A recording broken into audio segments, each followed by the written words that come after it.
real. And Like I it's brought us in. fabric.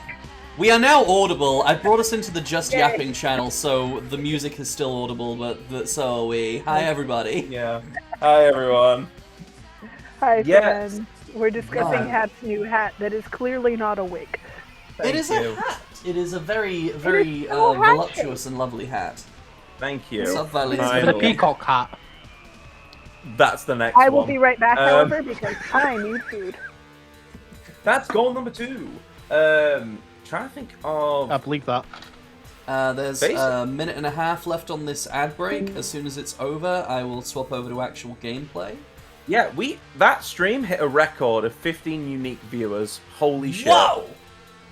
Holy shit! That is insane. With 2 new followers. I don't know. I promise I can't see goal stuff, but like looking at Yeah. like, yeah, God damn, I- Sub-Val. I'm so like happy. Like that was insanely a good stream. Sub-Val is so good at seducing me. Oh. It's my dick in a box. Sorry.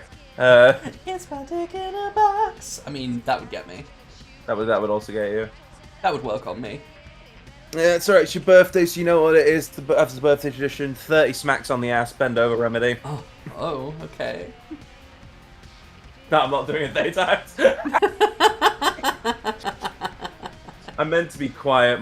It's bad enough that I've forgotten that because we were just straight up dying from chat. But I have to at least calm down now a bit and be like, all right, now. Damn, everyone left.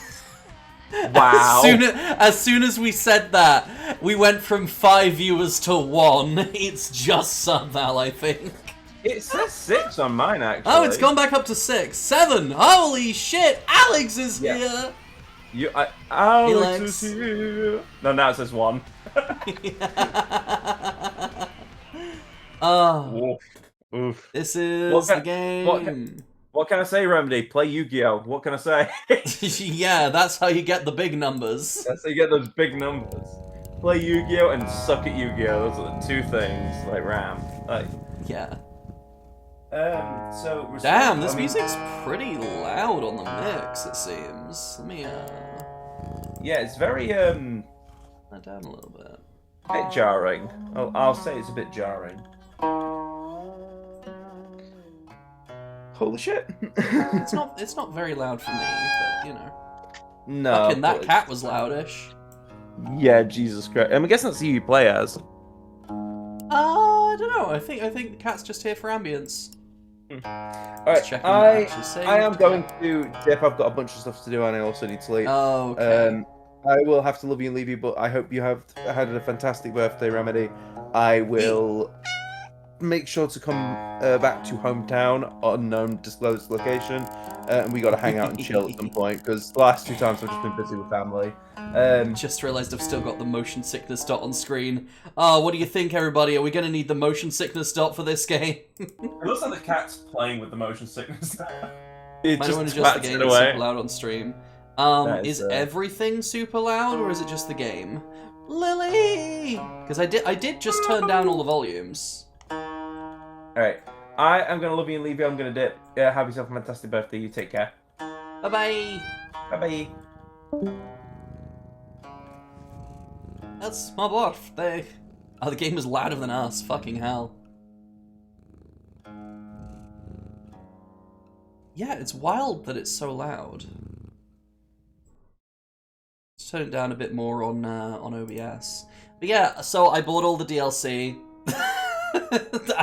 Having never played this before, I bought all the DLC. It was like 80p per DLC, so I got them all. My only exposure to this game is watching Sub-Val stream it, and this was Sub-Val's suggestion. We're gonna play The Beauty of Porcelain. Okay, click and drag, right click to rotate, middle mouse to zoom, ooh, and click and drag to pan, neat.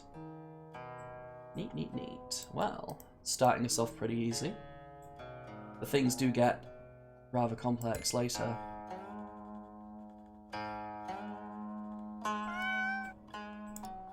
The kitty.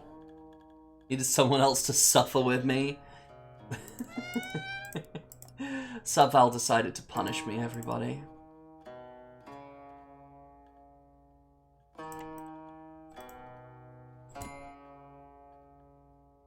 It eases us in.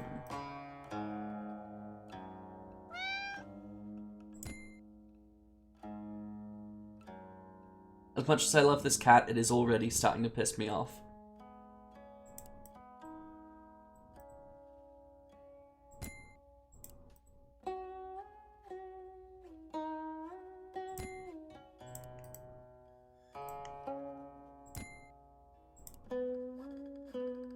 It's Texas.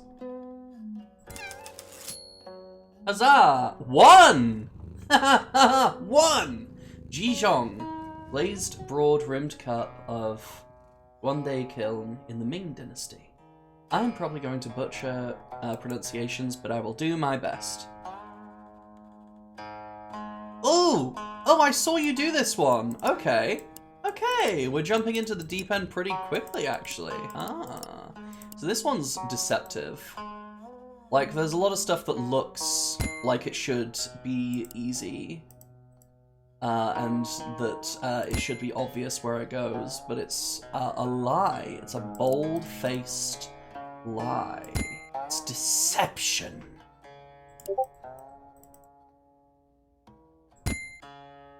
There's a lot of, like, tiling on top of each other. And well, not kind of. You'll see what I mean.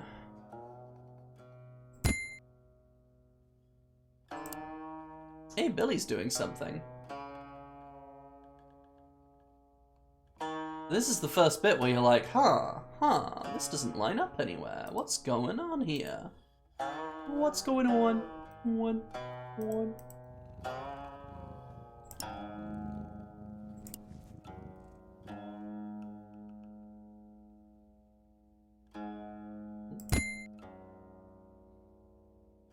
Aha, this is where they get the bananas at the bottom. Every inch of you is perfect from the bottom, bottom, bottom, bottom. Ah, that does fit there. Okay, okay.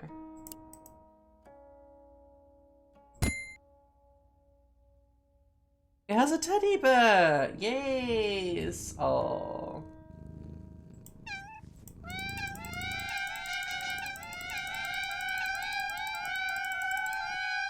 Horrifying.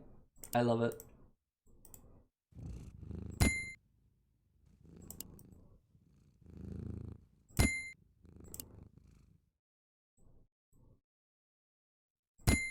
Ah, it's the bottom bit, I see.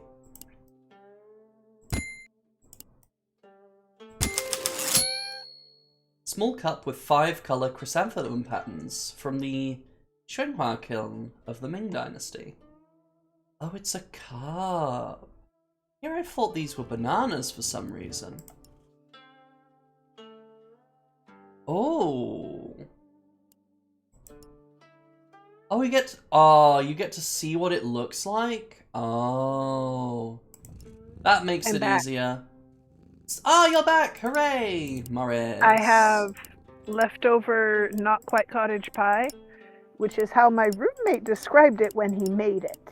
I am not sure what makes it not quite cottage pie, because cottage pie doesn't have a whole lot of rules.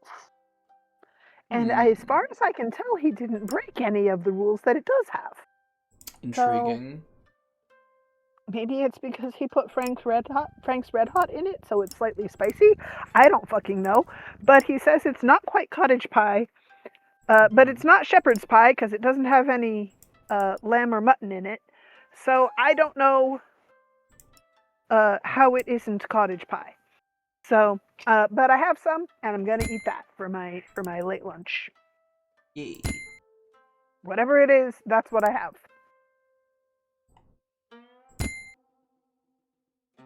And we I was doing this on a 1080p curved monitor.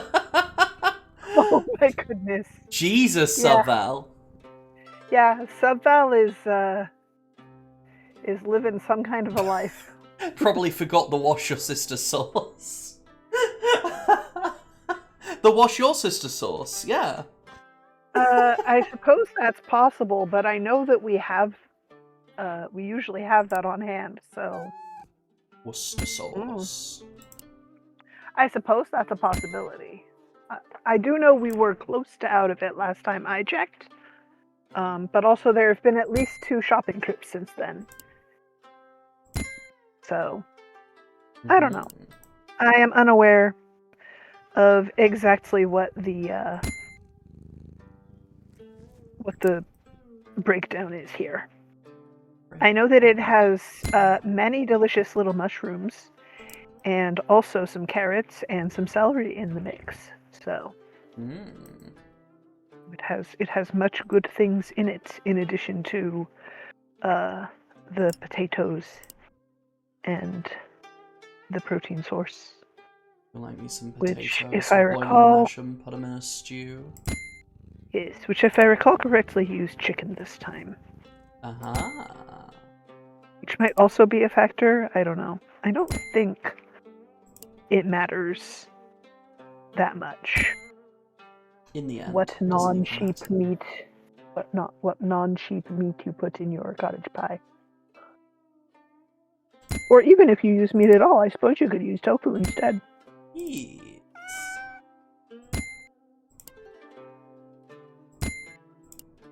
Anyway, it's tasty. I like.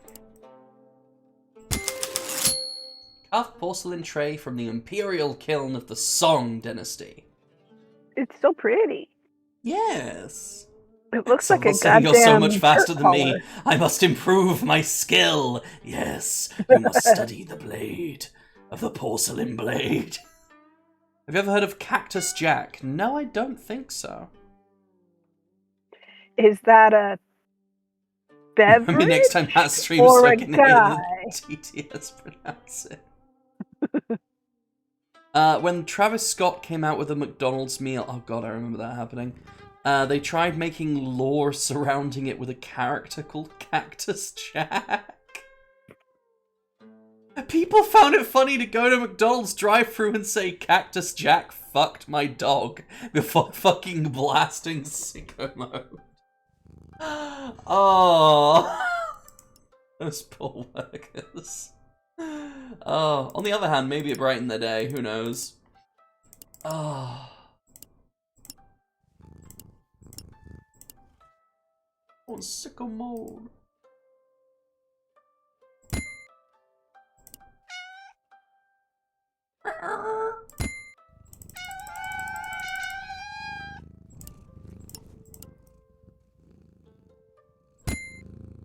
Long vase.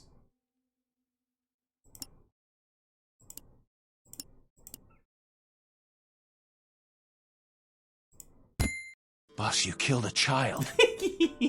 Did I now? Us. Moshi moshi. Boss it.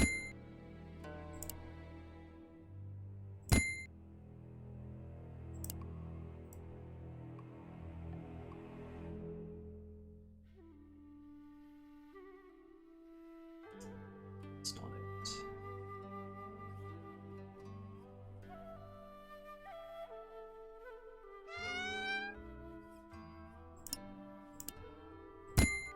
Ah! Oh my god, I can't believe I was right. I was like a couple millimeters off. That sounds much less ingredient-y than every cottage pie I've ever had, Sky. Like, there's not enough in there. There's not nearly enough veggie in there. I have never had a cottage pie that didn't have at least a third veggie.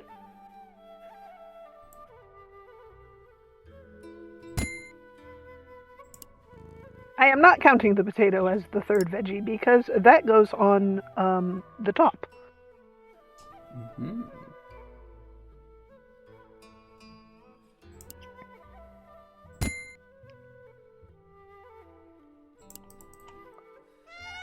Now, this may be a regional thing.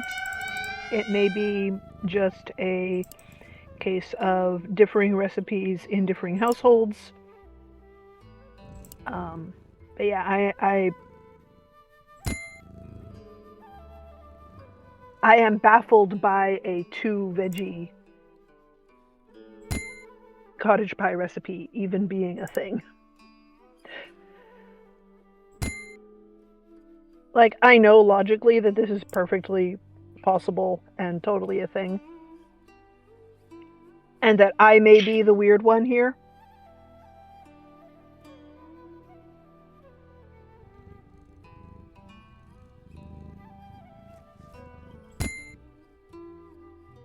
Also, I really love the pattern on whatever this pot you're reassembling is. Yeah, it's so cool. It's neat. I like it. I think it might have had hard edges as well. Yeah, I can see the it's like a square shape if you viewed it from above. Or something. We can't see the other side of it, of course, but from this angle it looks like it probably has about 4 corners. Yeah. That shape. Which is awesome and would go with the motif they have on the side.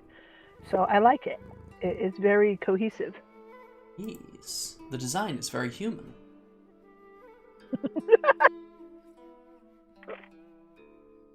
My god. That fucking... Yeah. Harrowing shit. I remember But very that, and funny. all of them were always horrifying. Yeah. And the voiceover guy was always so nonchalant and blasé about it. And it's Yeah. like, sir, that Carl that kills people at the screen every Yeah. time. Oh. Which, I guess I also remember that. Oral that kills people. I was hungry for hands.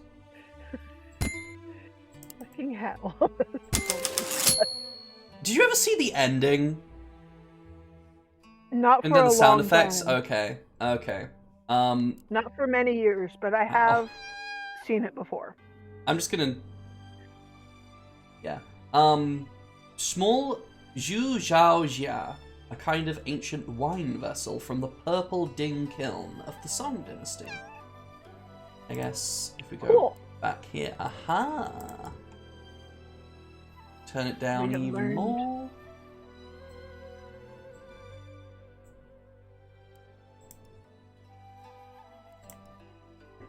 Let's go! Onion, carrot meat, flour binder, whatever kind of herbs you have, and a mashed potato topping. So, Most recipes in history are going to be written by rich cooks to other rich cooks. Yeah, that's so true. like, Ooh, yellow. so like I was saying, it's whatever's in the kitchen with potato on top in my household. We tend not to use a recipe for things like cottage pie and shepherd's pie. We just start putting things in the casserole dish that What look is the like they'd go difference? okay together and will go off if we don't use them soon. So What's the like- difference between cottage pie and shepherd's pie? shepherd's pie has lamb or mutton in it.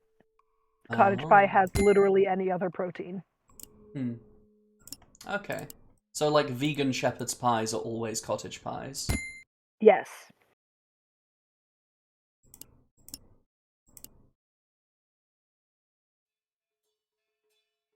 Shepherd's pie is specifically the one with sheep. Ah, okay, that makes sense. I'm learning.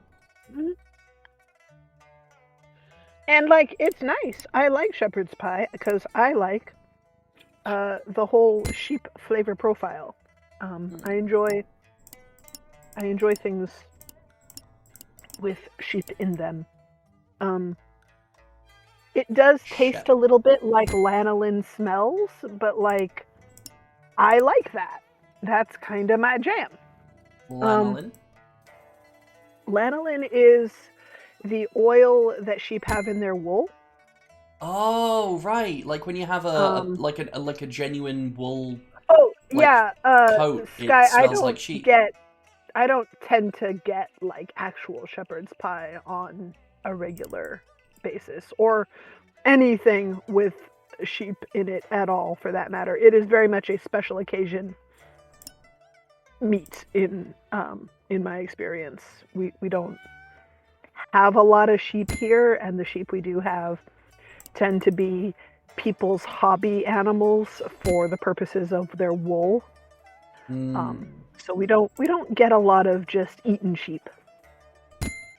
Cheating. So if we're gonna have anything with lamb or mutton in it, it is a special occasion treat. It is not something that I have more than once, maybe twice a year. If that. This is a thing I get when the whole group goes out to the restaurant for a birthday dinner, and we are getting somebody a special birthday treat or like an anniversary treat, and therefore we have gone to the restaurant that has such dishes available. Hooray. This is true. Lamb has a much more mild flavor compared to mutton because the animal is younger and hasn't done the whole growing up and getting its flavor thing as much. It's also going to have a different texture because of that.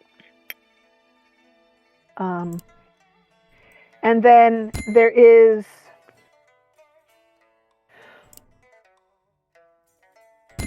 I also really like specifically goat milk, which is another rare treat kind of thing. Yeah, goat milk is interesting because I find when I try it after not trying it for a while, I find it quite disgusting. But if I like, it grows on you, I guess. I guess like whatever kind of milk you're used to having starts tasting like normal, essentially. You. Yeah. After you get used to a thing, that's the flavor you expect that thing to have. Yeah. Yeah. So, for me, goat milk has to be relatively fresh. I can't have it. If it's a week or more old, it gets too goaty for me. Too goaty, the goat milk. Goats have a specific flavor about their whole existence. And it's like the lanolin in sheep. It's a very specific eau de goat, let's call it. And sheep have eau de sheep. It's the lanolin. It's that kind of sheep smell, sheep flavor that they have. Goats have that too, but it's goat flavored. And goat milk has a little bit of it, but it's very, very mild when the milk is fresh. And so when you first milk the goat, and within that first couple of days, or if you freeze the milk and it doesn't have a chance to like sit and intensify, then it has this really light, fresh, very mild goatness. And it's the flavor that goat cheese is. Oh, hi, Umbra. But goat cheese has it up to 11 because it's cheese. Elk tacos. Sunflower. Sunflower-shaped teacup. With delicate yellow glaze from Hongji Kiln of the Ming Dynasty. It's so Very pretty. cool. It's so pretty. It looks like a gourd skirt flipped over so that the waistband's at the bottom. Yeah. It's very pretty. Ooh. Oh, but fun color. So goat milk will get more of that flavor as it sits and in the fridge and gets time to itself to think about its flavor, I guess. I don't fucking know. But it does. It does do that. And like if you buy it from the store, they've pasteurized it and stuff, and it doesn't do it as much or as fast. But when I first had goat milk, it was from a goat that belonged to, it had been milked that morning by someone in the 4-H club, and it was served that evening after chilling in the fridge all day at the goat club the goat project meeting for our club. So I was raising some little goats, and somebody else was raising dairy goats, and they milked their goats and brought the milk to share. And so that was nice. It was the first time I got to try it. So now that is like a memory that is tied to the flavor of goat milk for me. That's cool. But it's gotta be fresh, or it's gotta be from the store and taste like it's fresh. Otherwise, the memory won't unlock. Because the other times that I've had, goat milk from a goat that somebody just had, and it was a backyard animal, and they milked it, and we had the milk handy, was after it had been in the fridge for several Hey, days, Seth. because we had a goat, we had a baby goat who was a bottle baby. She had been rejected by her mother, and we were raising her by hand in our house. And so the milk was what we had in the fridge was for her, but this was about to go off and she wasn't going to finish it in time, so I just had it. And it was not nearly as nice. She was still on my past until I birthday stream. Yeah. It was still fine, but it was not nearly as pleasant and happy of a flavor. But the thing about goat milk that really gets me is it's a little bit richer than the average dairy cow's milk. It's not got a particularly strong flavor when it's fresh. It's still just milk. But it's got more like underlying creaminess. And part of that is that the milk is from a smaller animal that has been less intensely bred for massive milk production. So you can get a similar effect with milk from cows that are heritage breeds, like the Jersey cows that are still dairy cattle, but they're not bred for massive quantity production so much as for a particular kind and quality of milk. And so there are the black and white cows that are, the standard dairy cows that everybody thinks of. That is a particular breed of dairy cow, and they are bred for quantity-based production, and they make a lot of milk, and it is a little bit less rich, and then it goes through the process of getting pasteurized and separated out into different levels of fat content and everything, right? And that's the milk you typically buy at the grocery store. Heritage breeds that still do dairy production and dairy goats typically are bred with quantity less of a primary factor, and they're bred for this more creamy, richer milk. That is the whole point of them. And so it's used in a different way. It's used for making cheeses, or it's used for making yogurts, or it's used as a special treat of a milk. And that's the whole thing with those breeds, and that's why their milk tastes different. They're different animals with a different purpose. But I just kind of like having it as a treat sometimes. So every now and then, if I'm feeling a little bit like I have extra pocket money, I will buy a little carton of goat milk and have it as a treat. Because I don't have any dairy goats anymore. I don't have regular access to such creatures. So I can't just go get some fresh goat milk, I have to go to the store. I don't live out in the sticks raising goats anymore.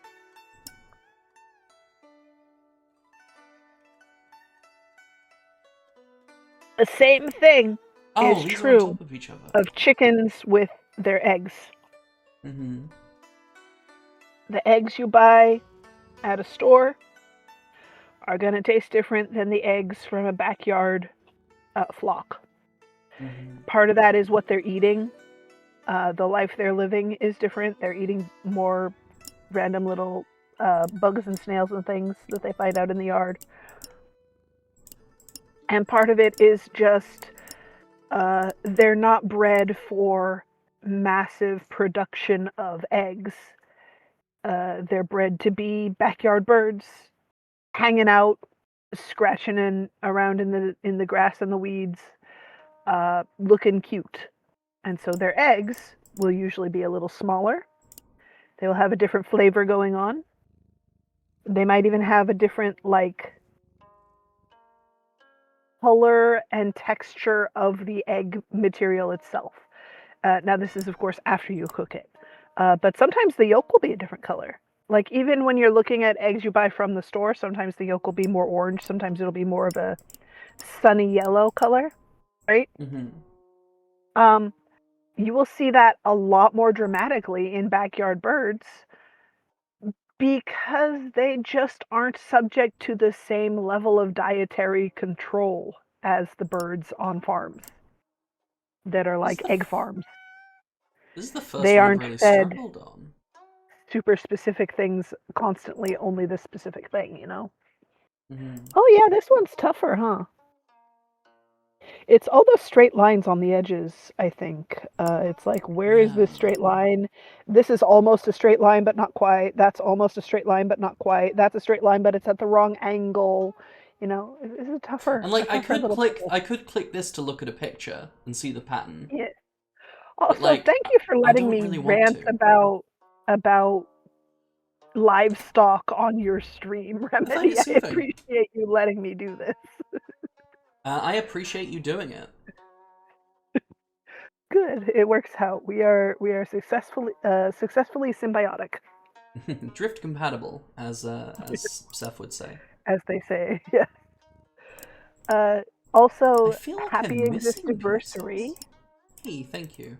There we I go. know that Found I have those. said that once or twice, but I was saying it while everybody else was also in here yapping, so I wanted to say it, also There we while you go. could definitely hear me. Thank you. It's all coming together. Yeah. Oh yeah. Oh. It's very satisfying when you get what you It's get so nice when one you solve the piece and then it puzzle. all starts Hmm. sliding into place. It's so nice when the puzzle starts doing the puzzle thing. Mm-hmm. The puzzling puzzle. Hmm. I like when it starts to be a shape. Mm-hmm. It's very shape. It's so shaped.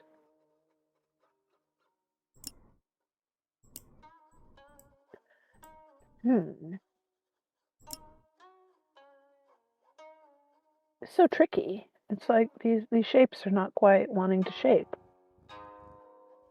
That one you had before that didn't fit there, turn it over again so that the square corner is facing the not quite square corners. Sorry, Or I just no, saw don't something while don't you turn it were over. Yeah, making I suggestions. see it I'm too. not sure which But piece you maybe were referring to. okay, so that big one that's kind of square on like two sides, but You not. couldn't see that there were designs on them on your monitor? Ha! What was wrong with your Okay, monitor? It's the same resolution as mine, but mine's flat, not curved. mhm, Did that make all the difference? apparently. Okay, go up to the biggest one on that side when you get a chance. Big one? Big one. Down, over, Got it. over. Oh, never mind. There you go. You found it. You found it better than I Hee. did. Good job. Oh my god, now we can I actually thought it might. see the Yeah, design. yeah.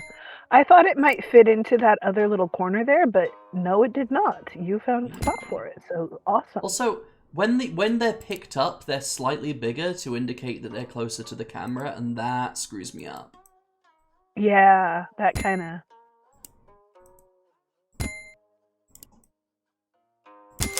Yay! It's a little. Linghua! We did it. A You did it. Linghua-shaped Celadon washer from the Dong Kiln of the Song Dynasty. Hell yeah. Oh, Celadon is such a cool Really bad glaze color. element. Oh. Oh no. Um, Otter says, imagine 98 Leon and Claire in the RE2 remake walking around well, Otter, those are unlockable costumes in RE2 remake. I have yeah, them. yeah. Just the fully polygonal PS1 models. Amazing. Celadon. Delightful. Celadon is Super such a insane. cool glaze Yeah. mineral. It does such cool things. I There's love a Celadon city named glaze. It's after so it cool in in Pokemon. Pokemon. Yes, because those games were made for the Game Boy Color, Hmm. and so the whole And city backwards was compatible on tinted. an actual Game Boy, an original. Yes, but if you played them on Game Boy Color, you would see that different towns, different areas of the map would be tinted in the colors they were named for. Yes, which I was lucky enough to be doing so. My first, Yeah, it's my pretty cool. first handheld console of any kind was a Game Boy Color. Same. E- I was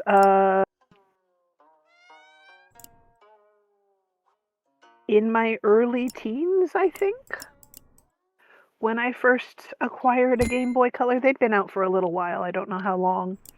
And Mhm. Pokemon had existed for a little while. And so somebody already had a cartridge of Pokemon Yellow that they gave to me when I got my Game Boy Color that no longer had the ability to save Oh fuck! But I because mean, it had not run with its the little not with the button ability to battery save out. thing, but same because my first game that I got with my Game Boy Color was Pokemon Yellow. Ah, twinsies. It was second hand, just like the Game Boy was, and it did not have a box. It was just the cartridge. Mm-hmm. Mm-hmm. I got mine at a gift Neptunia exchange. Revolution and PS2 and RE2 remake. What the fuck? I got mine at a gift exchange. Yeah, that happened with Crystal as well. It was hot pink, and Yes, it was I yeah. also had the pink one, and You had it the pink got one. bleached in the My sun. brother. I had the hot pink one. My brother had the like teal one, the Mhm. turquoisey teal one. But what happened was we went to the 4-H club Christmas party, the holiday party, Mhm. and we had a gift exchange. One of those ones where you can, I think it's called a white elephant exchange. You can,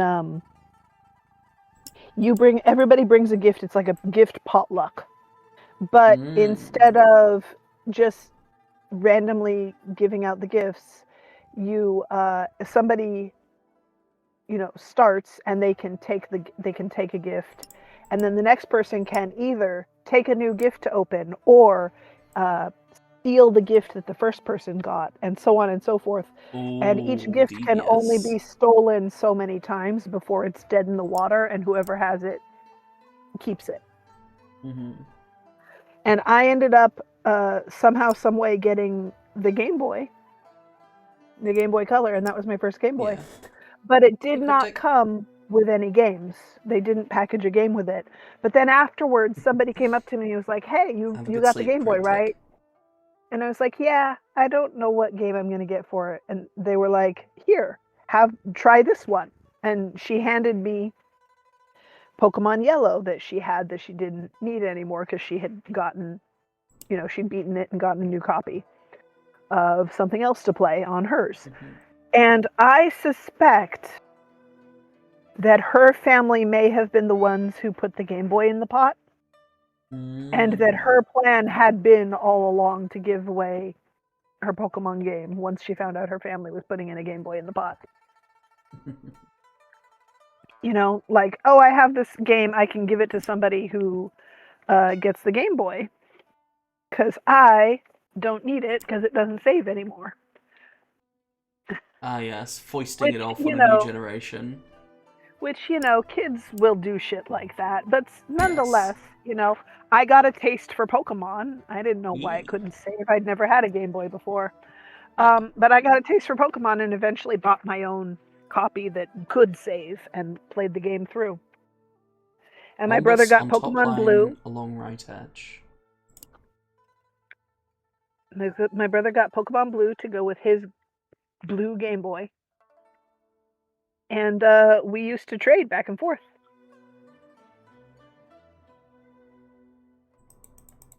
Which is how I learned that if you trade your Pikachu from Yellow away from yellow and back again, he will kind of break. Ah, left edge. Oh, there's another rhombus. Doesn't quite fit. Another thing that we would do is we would take each other's Pokemon game. When one of us wanted to play and the other didn't, we would just trade between each other's games sometimes.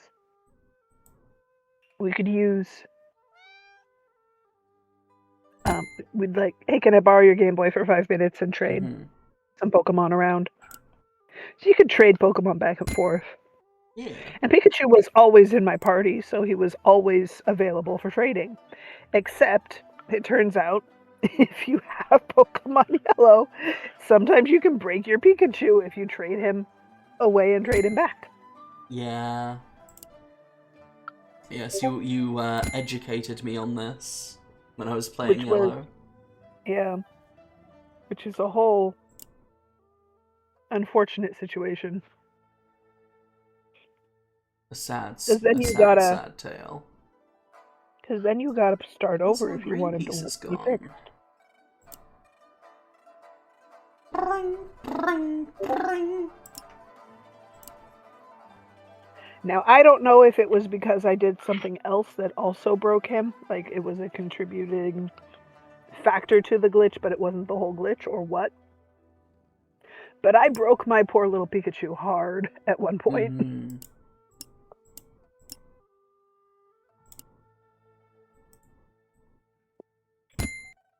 Oh, it auto-corrected me sideways there. Kind of feels like a stolen victory. There we go. I need a little... There it is. I barely noticed that's existence. There we go. There's the spout. Just a tiny little bit. A teeny tiny piece. Mm-hmm. We'd have been looking for that for days if we were playing on Subval's monitor. Yeah. Like, damn, no wonder the game was so hard for Subval. Mm-hmm. It's a challenge as it's meant to be seen. Like, not unduly so, but enough that you can tell. Yeah, enough that you can kind of tell that if it were messed up, it would be really hard. Yeah. It would be like, goddamn. messed up. Mm-hmm. Subval, you have our admiration. That was probably awful, and you did it anyway. So rage baiting yourself over a Jigsaw stream. Right? Holy shit. We're doing Jigsaw. I feel like, honestly, this is a little bit trickier than Jigsaw proper in some regards. Because there isn't a set, like, pattern to the shapes. So... Well, we can very easily. There's a button down here we can click to see what the finished thing is supposed to look like, which would make it much easier. But I just don't wanna. Well, and also, like, even with that, that will help you determine where the patterns go, sure. But that's only going to narrow down gold pieces go here, green pieces go there, in that general vicinity. You know? It's not going to necessarily narrow down which gold pieces go in the middle. Yeah, it'd give you a good head go start, on the though. edge. Yeah. This is true. I like this little teapot. It's very geometric. I kind of dig it. I'm quite a fan. My ceramics teacher did not like... I don't know exactly what I did wrong. But there was one project... I mean, I kind of know what I did wrong. I made a simple teapot that was rounded, and she wanted us to be making more advanced teapots. But I had already made the complicated teapot, and I was sick of it. So... she had wanted us to make a more complex teapot form, It was a teapot project, but like a little more of an advanced teapot project. I made a rounded one because for the initial teapot project, I made a geometric one, kinda. I made one that was shaped more or less like a book. And was it a good idea to make the more complex teapot shape first? Probably not. But that's what I did because I was a silly little person in college. You had the spirit of adventure. Yeah, I was brave in college. But having made a teapot that didn't work the way I wanted it to, I wanted to go back to basics for the next teapot project. And I made a nice, simple, round teapot, built kind of like if this one were spherical instead of angular, right? Yeah. Spirit of It's adventure cute. is what I call my... Hi, Steph. Yes. Oh, we've got the whole base of the... I was like, what's all these extra pieces? What's going on? And the whole fucking base is here. The whole bottom of the teapot. Let's go. That one doesn't quite... bottom. That one's a weird angle. There we go. Gongchun. One more piece. We're done.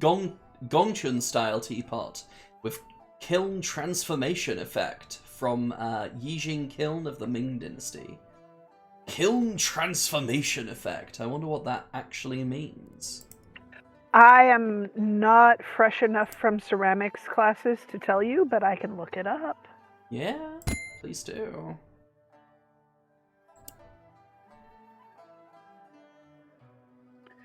Kiln transformation.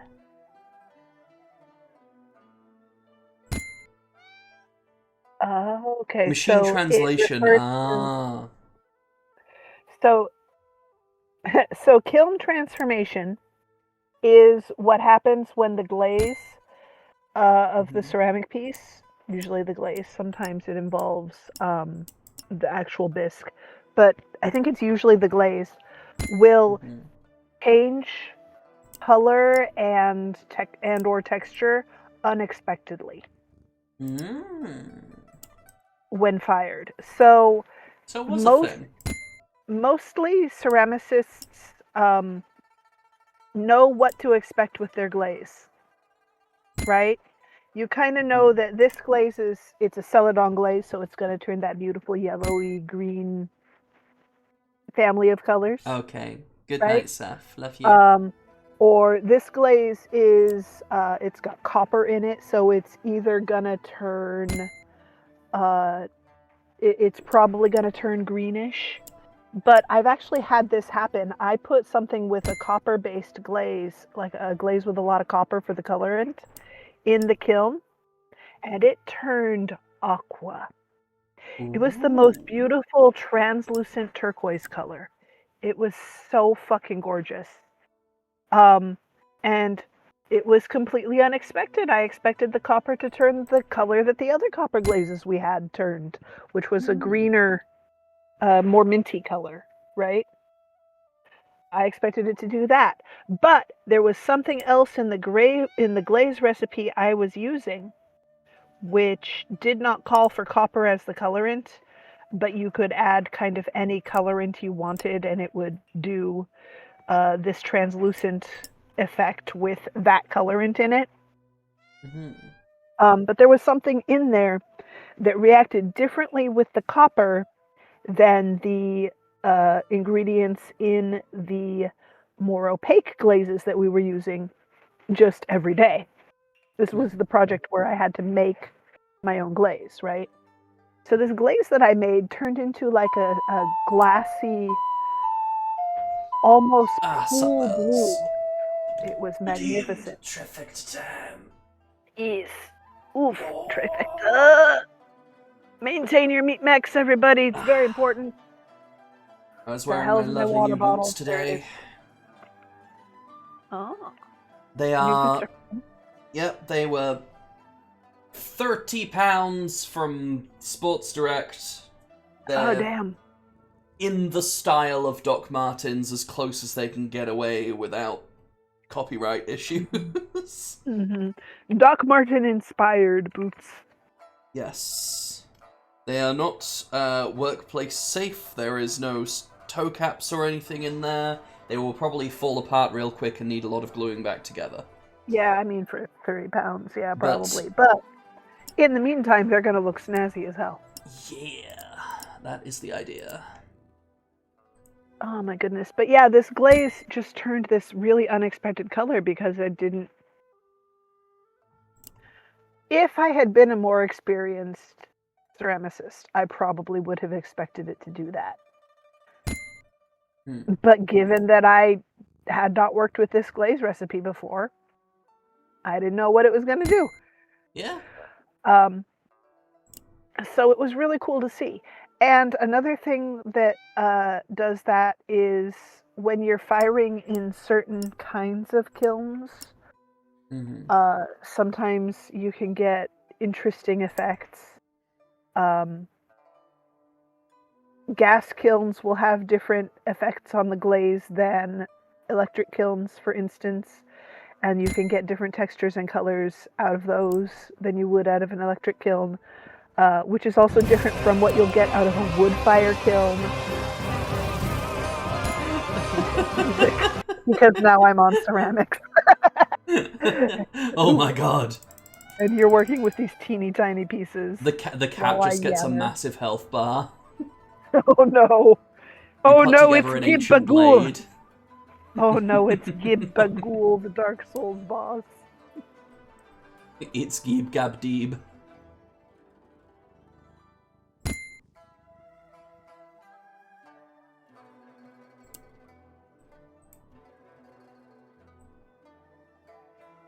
Oh. I managed to cruelly trick, Lily Stardust into playing Dark Souls 1 with me for a bit, a few days ago.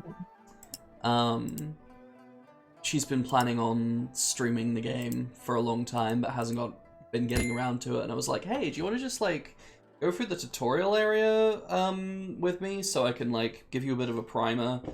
You know, so you don't get like stuck and frustrated with how different it is from Elden Ring right at the start.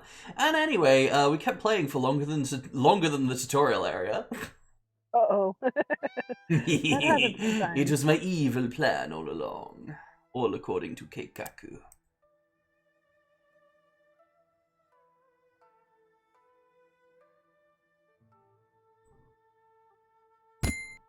Getting people to play Dark Souls with me is a full-time job, and this is what I'm telling the benefits office.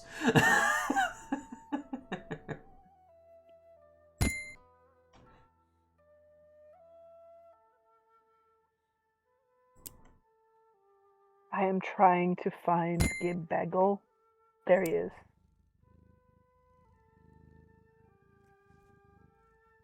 Bagel. Gib Bagul. Because there's this old, you may have seen it, you may know exactly what I'm talking about, but there's this old post that has been going around the internet for 1,000 years, and I'm trying to find it so that I can show it to Content Dump, because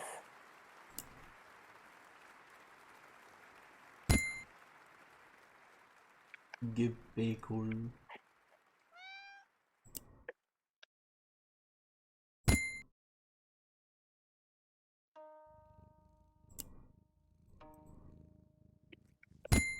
Ah. Didn't look like it fit, but it did.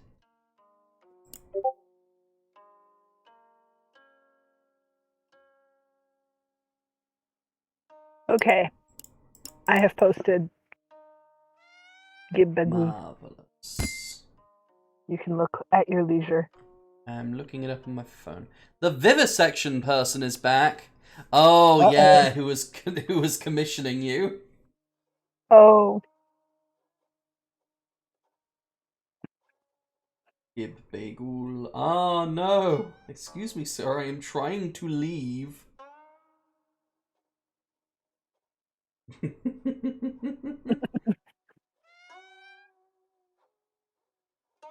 Yippee good. Yeah, marvelous.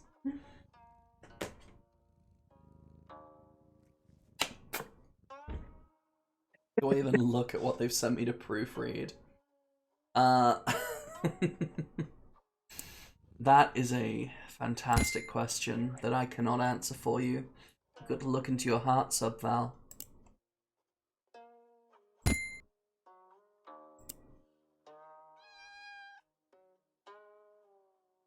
Do it. I love Gib Bagul. He's like the evil Bingus. Money. I think it's worth it, but then again, I'm not the one having to read it. Yeah, like, you had a hard time with the vivisection fic. And, like, if you were Jay, it would be another story. But you are not Yeah. Jay, so I worry about you. Jay's really something. We worry about Jay for other reasons. Yeah, we worry about Jay for many reasons. That is not one of them. Jay would be fine. We worry about Jay because he would be fine. No, we worry about me because Jay would be fine. Because when Jay is fine after these things, I'm the one who has to deal with the ideas he gets. Oh no. Yeah, like they know what they're doing, right? But what they're using their powers to torment you. And I don't think they even realize they're using their powers to torment you. They're just like, hey, I found a proofreader who's chill with doing the proofreading for these. Yeah. Cool. I will my give God, them I some found money and someone it will who be will fine. proofread my stuff. Marvelous. Someone who They doesn't treat may me not like a even freak. realize. Yeah, they may not even realize that like they're accidentally tormenting you. But they're giving you money, so also there's that. So it's very much a decision we cannot make for you. But you know. Money. Oh, there you go. Okay. That might be fine then. This one is Toxic Yuri. Yay! Yeah, if it involves the girls being awful to each other in like non-murderous ways, that's fine. Yay. Goo-shaped vessel with banana leaf and thunder pattern. You know, I think that was so fucking loud. I don't think the in-game volume controls even touch it. Like, I don't think they do anything to lower the volume for that. So what I'm going to do is I'm going to lower the volume for the entire application, which is something Linux lets you fucking do, at least KDE. Nice. Gonna like half the volume for the whole fucking thing, and then I'm gonna turn it up like in-game again. And we'll see how that does.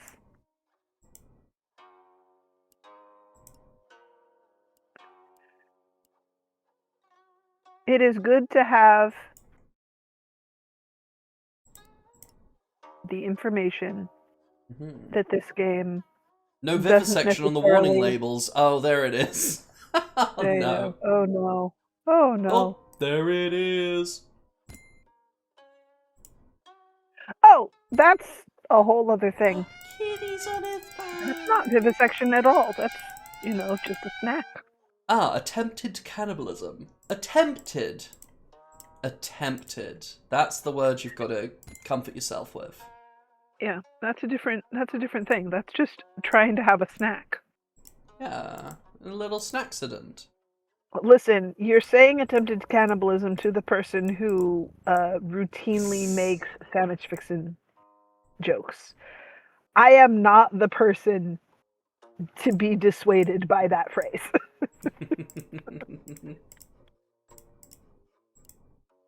But yeah, no, that's not Subval's jam. So like, I get it. Yeah. On the other hand, yes, Money. attempted. That could mean a lot of things. That could mean, would you mind if I eat you? Please do not. Oh, okay. I'm going to be a bitch to you instead then. And then the toxic Yuri ensues. Indeed. It could mean, you know, actual violence. It could mean a lot of things. We don't know yet.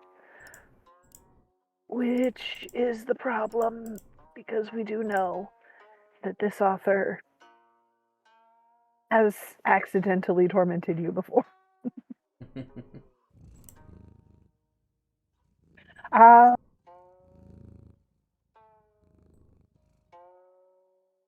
Okay. Do not Toxic Yuri, author X proofreader. Indeed. So, note to self, do not make pulled pork sandwiches out of, I'm making finger quotes when I say pork, for Subval. None of that long pork in this household. Yeah. For clarity, for the FBI agents or whoever might stumble upon this stream in the future when it is a VOD, this is a running gag. I do not actually wish to eat people or cook them. I am just a menace to my friends verbally, not physically. Yeah, running gag in relation to a D&D character, primarily. Yeah. This is a D&D joke that has just gotten a little out into the wild. It's escaped containment. Yeah, this is just a containment breach of a D&D, my D&D druid. This is not my No actual cause for real life alarm. philosophy. Because she's the alarming druid, yeah. Oh, she's so much fun though. Like, it's just fun to be that character. She's very straightforward. Like, she doesn't talk a lot, and when she does, she uses 3 words at a time to tell you what she's thinking. So you get extremely short sentences that are very direct. And it's like, I don't have to fucking... You think they just forgot? That's fair. Oh, okay.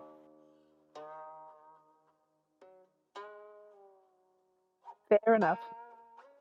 That happens sometimes. You are.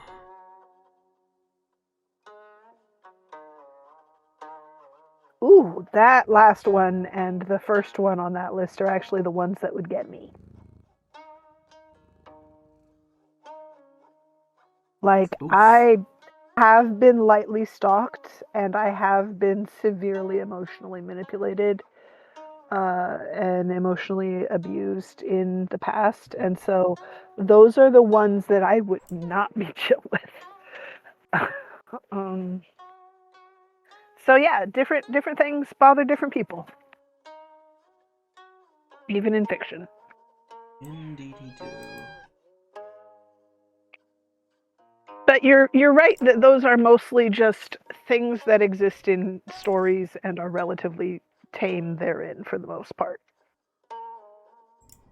You'll probably be fine. It sounds like whatever this story is not going to be quite as heinous for you as the previous one. We can hope. Oh geez, did I just break my bed? Oh dear. I leaned back a little too hard on my rickety fucking headboard, and I think I may have damaged it. I have to make sure I didn't break it. You broke your bed and you weren't even doing anything. I wasn't even doing anything fun. I'm just adjusting my torso so that I wouldn't get a sore neck. Oh no. Did I break it? Lily! Your jaw snapped out the socket? Fuck! Oh, Lily, don't do that. That's bad for you. I hope honey. that heals properly after being snapped back in. Jeez, yeah. I was just talking earlier about how I cruelly tricked you into playing Dark Souls with me.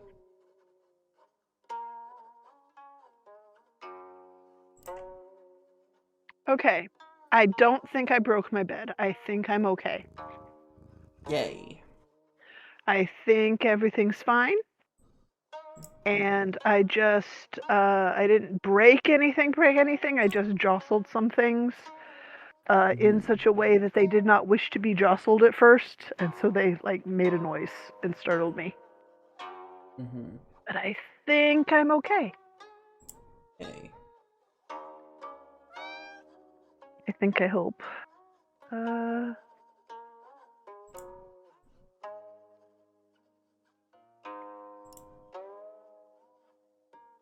Pain threshold is... Yeah, you've mentioned before you've got a really strong pain threshold. I no longer do.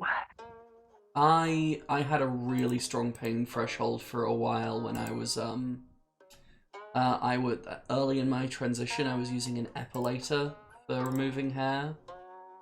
And that pushed it upwards some. Yeah, it's like I just reached an understanding with pain of like as long as it's for a purpose, it does not matter. I have 2 different pain tolerances. I have always been better at tolerating like sharp pain, like needles, like a needle or a sting, or something that is sharp and kind of immediate and in a specific area. But achiness and soreness, things that are like persistent and kind of vague and dull, are really awful for me. I can't stand it. Yeah. I just do not deal. And that has gotten dramatically more so. I have so much less tolerance for achy soreness type pain, like dull, persistent, vague pain, than I did when I was younger, and especially before transition. And I want to play that more with you too, Lily.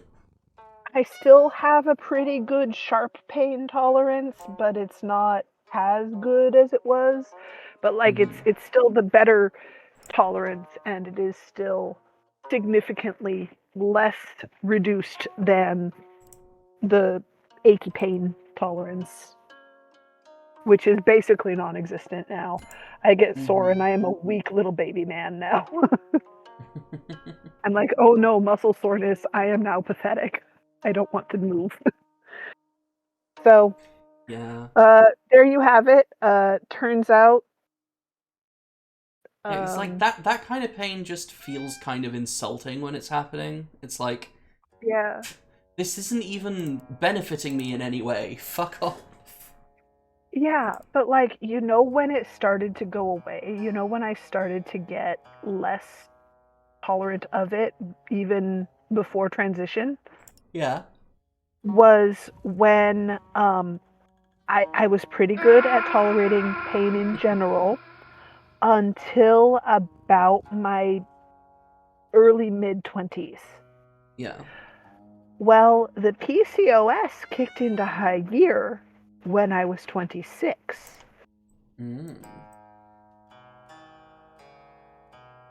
Which means my general level of testosterone went up noticeably, probably around then. Also, yeah, Lily, I think I remember you telling me that story before about the pain tolerance scale. I hate the pain tolerance scale stuff because I can't, like, fundamentally, I can't rate things on a scale. Like, I have no concept of how to. There's also the fact that, like, the standard 1 to 10 pain scale is supposed to be, like, the way they phrase it is 1 is, like, you have no pain that is sufficient enough to affect you. Like, you're not in pain, you're fine. You're basically, this is effectively a 0. You're not noticing any pain at all. Whereas 10 is, you know, this is the most pain you've ever been in and or the most pain you can imagine. Yeah, they always said the most pain you can imagine. And I was I always can like, always well, imagine worse, so 10 yeah, is unachievable. Yeah, like, But that massively, like, diminishes everything that I could probably end up in realistically. Like, I remember being So- asked that question as a kid, and I was like, I've seen The Mummy. Like, Yeah, I can imagine some pretty I- awful shit. I've had appendicitis. The worst pain I've ever been in physically was having appendicitis because, you know, my insides were trying to explode and kill me. So that was pretty awful. I couldn't function. I could barely stand, and I was, you know, basically unable to walk. I wasn't like unable to communicate because I could still talk if I, you know, thought about it for a while first. Yeah. So that was technically a 9 because the pain scale, as I've seen it described in more like precise detail, is 1 is you're fine, you're functional, you're not really in pain at all, worth mentioning. 2 is it hurts a little, but it's not like stopping you from functioning. You're just aware that there is pain somewhere. Yeah. Up through the levels until you get to 7, 8, 9 are like varying degrees of I can't really do much. This is affecting my ability to function significantly. I really can't do much. I should be in bed. I can walk around if I really fucking have to, but I don't really want to. And hi, Amy. Hi, Amy's here. Amy! Oh my god, hi! Amy, it's Remedy's Lily birthday. ranks everything. Yeah, I couldn't. I can't rank things. And then 9 is like, I can't do anything other than lay here and maybe communicate. And 10 is, I can't talk, I can't think, I can't move, I can hardly even do the breathing thing. I'm too busy experiencing agony. That's what 10 should be. So I've never actually gotten to what 10 should be, but been pretty damn close. Yeah. Because that's what appendicitis that is actively trying to escape into the rest of your system is absolute misery, right? It is just awful. Yeah, you're So yeah, I raking nearly through died in Party high of school. 2. Well, I mean, I don't know about the other raiders, but hey, it's you Yeah, and someone you else. rated? Yeah. Randa raid! We bring birthday pancakes and birthday cookies. Oh boy! Yay! Woo! Pancakes! Yay! Thank you. Birthday! Yeah, it's Remedy's existiversary. She has been existing for multiple years. Yeah, for 3 decades. The big 3-0. So many years. That's like 3 sets of 10. That's like a lot of years. That's like solid fistful. Solid. You could pick Solid up at least fistful of 30. years. You could pick up about 30 years in your fist, I think. Yeah. Amy, I'm just giving her a hard time. It's okay. I'm not actually calling Remedy. No, I feel accomplished. I am not calling the girl who is 11 years younger than me old. It's okay. Yeah. I feel accomplished. But she has a fistful of years. She's done a good job. Yeah, Amy, we need like a fist and then like a couple of fingers to pick up the years. I need to be fisted and fingered, is what we're saying. What have I done? I mean, I guess, but also you're talking to the acest monster fucker in town. So. I know.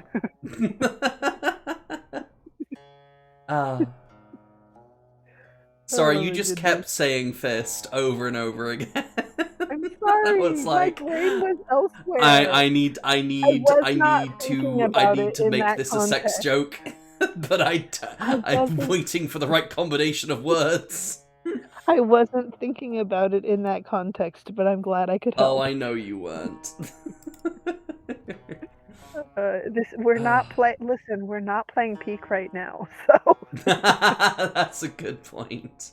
We're playing Pottery and Cat Simulator. Yeah. We're not doing fucking cartoon I fisted parkour, hard, so- He-Man, but I could not fist them all. Was it Flash Gordon? I think it was Oh, Flash my Gordon. goodness. Oh my goodness. But yeah, so where the fuck was I before we got distracted? Oh no. Who I've knows? lost the train of thought and now it's gonna bug me.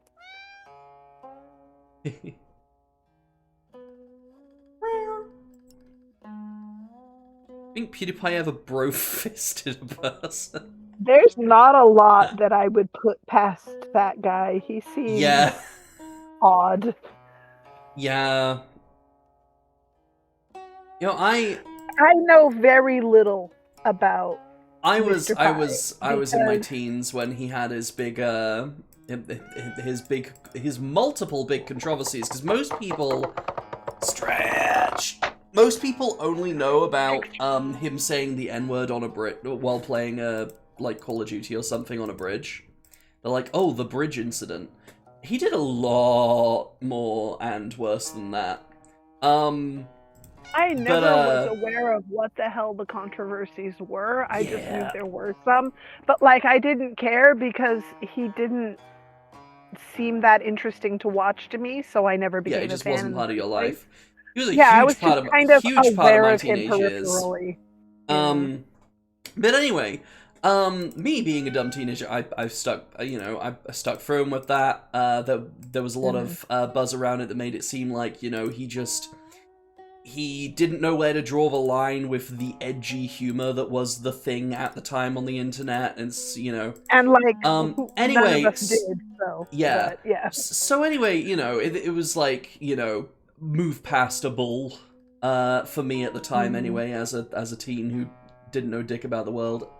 Anyway, And we've all what grown made up a me lot. finally stop watching him permanently was like 1 year later, after everything had, like a year after everything had died down, and he was just like back to making videos Whatever it with is. like a quiet audience, and it was it all died down.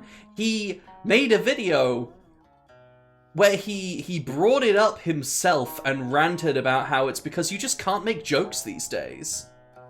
And I was like, oh, he learned nothing. Bye. That's not why you, a That's white not man why- from another country, cannot say that word Dude, in you were public, sir. You were paying Like, I children to incite genocide, my guy. Like, Yeah, like I Ugh. understand that there may be a cultural like lost in translation thing, but there are other things that happened, bro.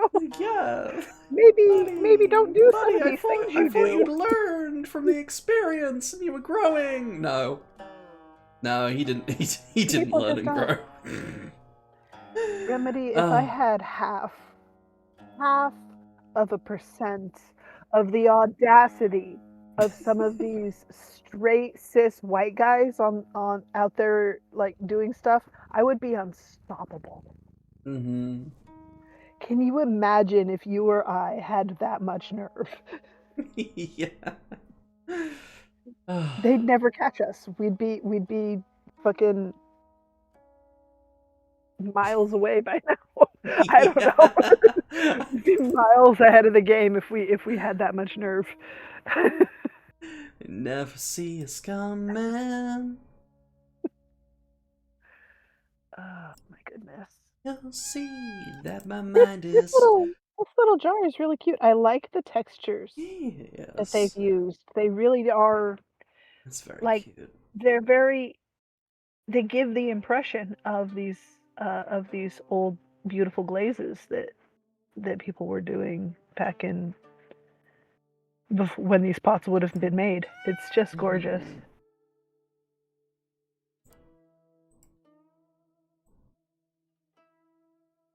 Lily has more context for the bridge thing for us. Ooh! The reason everyone focused on the bridge moment was because a ton of black people were being mistreated by YouTube at the time. But PewDiePie got away with saying that, so then a ton of companies pulled out their advertisements. YouTubers started getting paid less because of it, because YouTube was making less money, but YouTube still stuck with PewDiePie and didn't do anything to his channel while black creators were still being punished for the smallest things. So it was an Yeah. event that made visible a much larger problem with YouTube as a platform. Yeah, Yeah, I can it see drew it. extra attention to an existing problem and also compounded that problem from the sounds of things Fun. and caused exciting new problems. He basically threw a Molotov at a bad situation without even looking. Yeah. Created a bunch of new awful problems for everybody to deal with. That is my I do I Thank you do for the not I thank have you for the never insight watched the there. I didn't show. know Yeah. that. I have never watched the show that came from, but I've seen like that one little clip and maybe a few others. And so the thing where the guy's like, if I have a problem, I throw a Molotov cocktail at it, and then I have a whole new problem, and I'm just like, I've only seen a couple of clips from the show, and that's one of them. I haven't seen the rest of the show, but I've seen that clip, and so it's stuck in my brain, That and I'm like, sounds like Always that's an Sunny in accurate Philadelphia philosophy. type line. I think it was from it's from a show about the afterlife. Oh, yeah, no, sorry, that's The Good Place. I've watched all of The Good Yeah, Place. It's very good. yeah, I recommend. yeah. That's the one. I didn't give it a shot for such a long time because I just got weird vibes from like the clips I'd seen and stuff. I just have a But it hard time is getting into those. fantastic. I have a hard time making the mental space to get into a show, you know? And so I have to do it with a friend a lot of the time. But then many of the shows that people recommend are quite long because they're multi-season things, right? Yes. And so it's like we can't just binge the whole thing in one go. But also all my friends also have neurodivergence. And so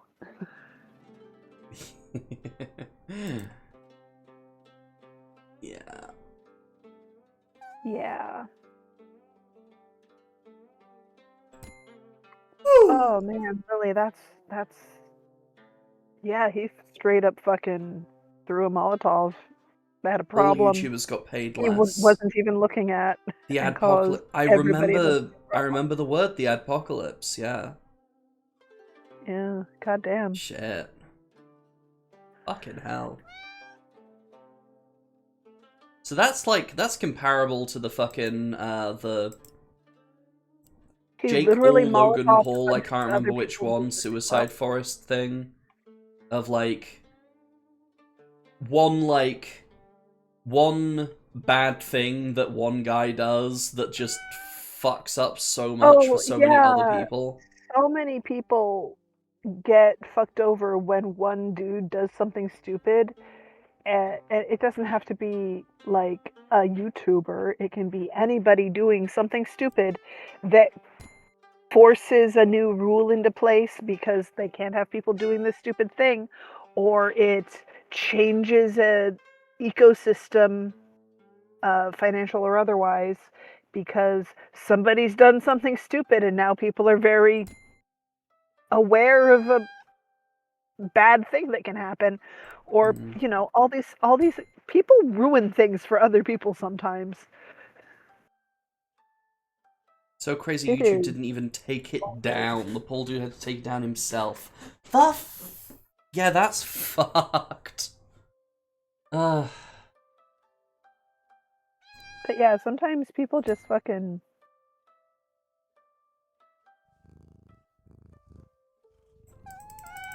Hey, I see that shape. That little one you just created is right there. You just moused over it. Go up on the top. Oh yeah! Nice. Thank you for That one there. alerting me to its existence. Yeah, it's up there. There you go. Beautiful. I spotted it and I was like, oh yeah, I see that shape. It's so good. Oh yeah. It's all It's so coming perfect. together. Yeah. Yeah, it is.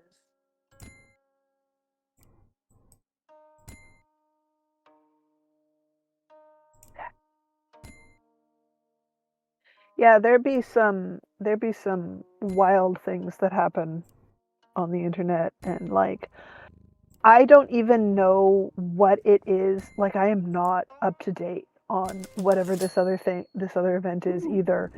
But, and that's not me asking for details. I can look it up later if I need to. But like, I just have seen this happen enough times that I'm like, yeah, people ruin shit for other people all the fucking time. A flat gourd-shaped pot from the June kiln of the Song Dynasty. Very fun.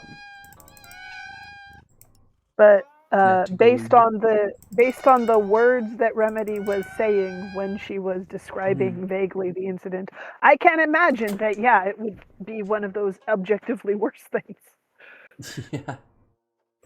Objectively kind of. Oh yeah, so Logan Paul went into a forest in Japan that is like a very popular suicide location.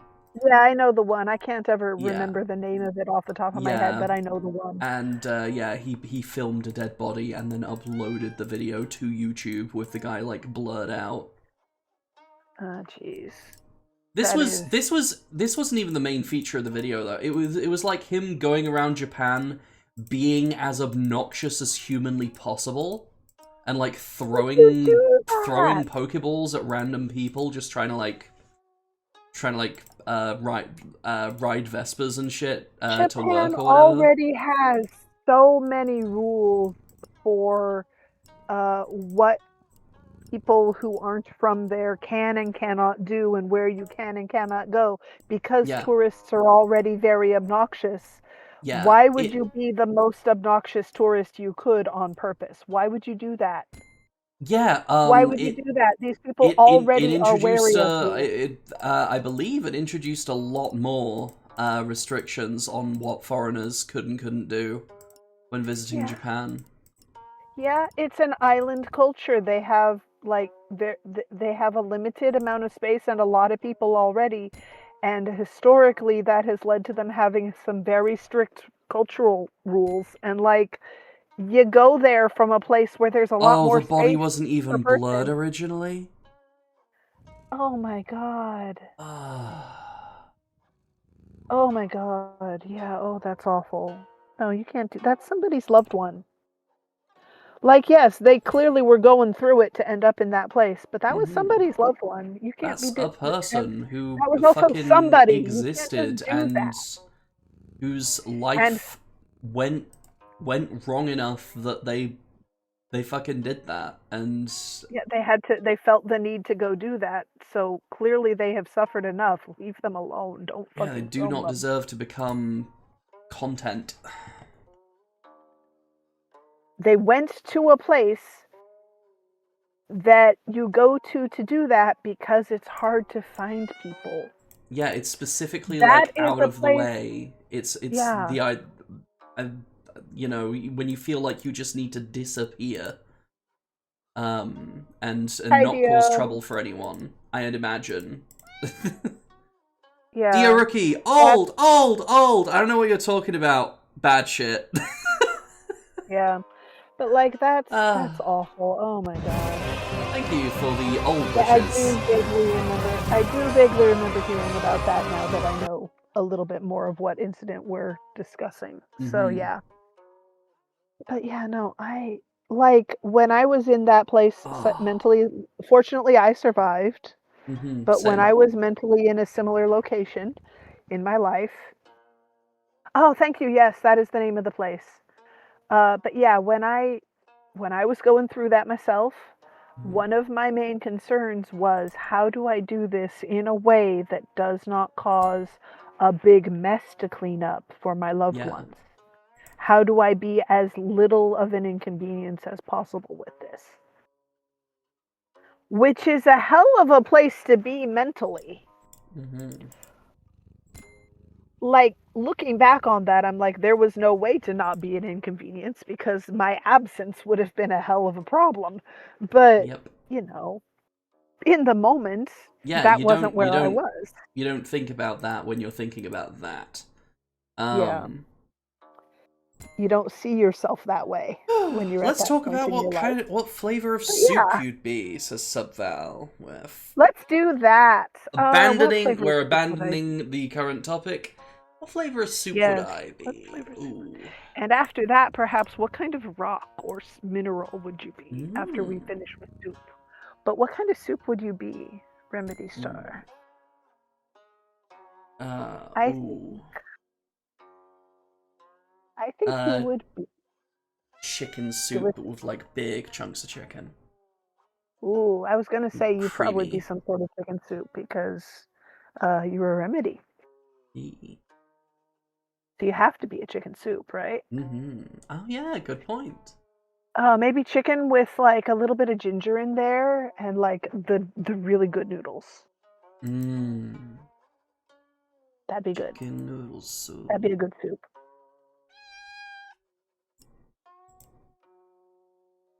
Oh, that does sound nice, Subval. That sounds good. What kind of soup would I be?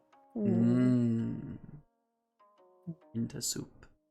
Lamb soup, because that shit is fucking delicious with some buttery bread.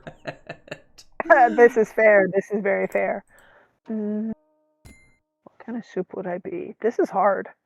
This is hard, you guys. Yeah. Oh, no, I've got it. I'd be stone soup.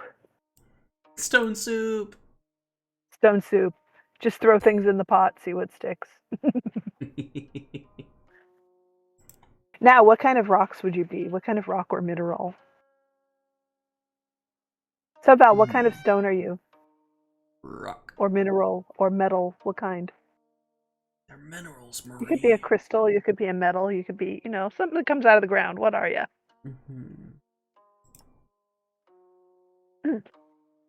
Are you not familiar with the story of Stone Soup? Do I need to go into storytime mode? Yes, tell us about stone soup. Ooh, obsidian is a nice one, Subval. Very, very cool. You could be an arrowhead or a spearhead or a decorative object, a ceremonial dagger. Or you could just be a pretty chunk of volcanic glass. Very cool, very cool. I really like jadeite. I would probably be some kind of granite because I would be a river rock. One of those big, kind of rounded stones that you pick up out of the river, and it's shiny when it's wet and it's matte when it's dry, and it makes a real good, satisfying plunk when you toss it back in the water. That's the kind of rock I would be. Fucking love those rocks. Just be a rock. Y'all eat stones? Yeah. So let me see if I can find a good telling of the story. Stone soup. Because I'm not so good at telling stories from memory, but if I can read you the story, that would work. Yeah. Stone soup, stone soup, stone soup.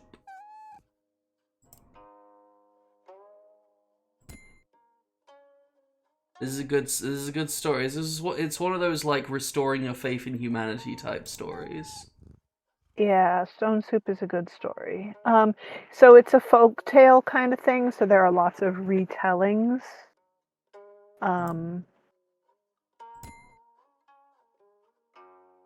But I can't easily find a story that I like right now, so I'll just do the best I can from memory. So, Stone Soup. Once, maybe not so long ago, maybe quite a while ago, there was this fellow who had been on the road a while. And when I say a while, I mean weeks. He'd been out there just sleeping rough, traveling. He was out of supplies. But he'd just come to a town. He was really hungry. He could really go for something to eat. He didn't have much to eat. He didn't have anything. But he had a pot. He had a fire. There was a river down the way. He went and got some water. Put it on his fire. Tossed in a good big rock. Just a big round stone that was on the riverbank. Washed it off, tossed it in his pot when it started boiling, tossed in a few leeks, found a few little wild tubers to toss in there, got a little bit of a soup started. Thinks to himself, man, this soup could really use a lot more of everything. And, made his camp by the roadside, waiting for his soup to be ready. Somebody comes by, like, what you making? Oh, I'm making stone soup, but I don't have any onions. You got any onions, man? And he's like, yep, I just went to market. I think I got an extra onion here. Here you go. Goes on his way. Fella's cooking his soup. He's got an onion to chop. Toss that in. Now he's got onions in his soup. It's going to be a little bit better. Ooh, that might actually be halfway to decent. Another fella comes by. Got his bushel of veggies from the market on his way home. What you making? Oh, I'm making stone soup. It's going to be real good. Stone soup? What's that? Oh, well, it's this amazing soup recipe. Oh, handed down to my family for generations. But listen, it needs a little something. It needs maybe, I don't know. You got a carrot? We could use a carrot. It's like, get this. I got 3 carrots. Hands in the carrots. Chops up those carrots, toss them in the soup. They're going to be in the soup pot. They're going to cook down real nice. Add a little flavor, add a little sweetness. 3 whole carrots for his stone soup. He's going to have to figure out what to do about seasoning, though.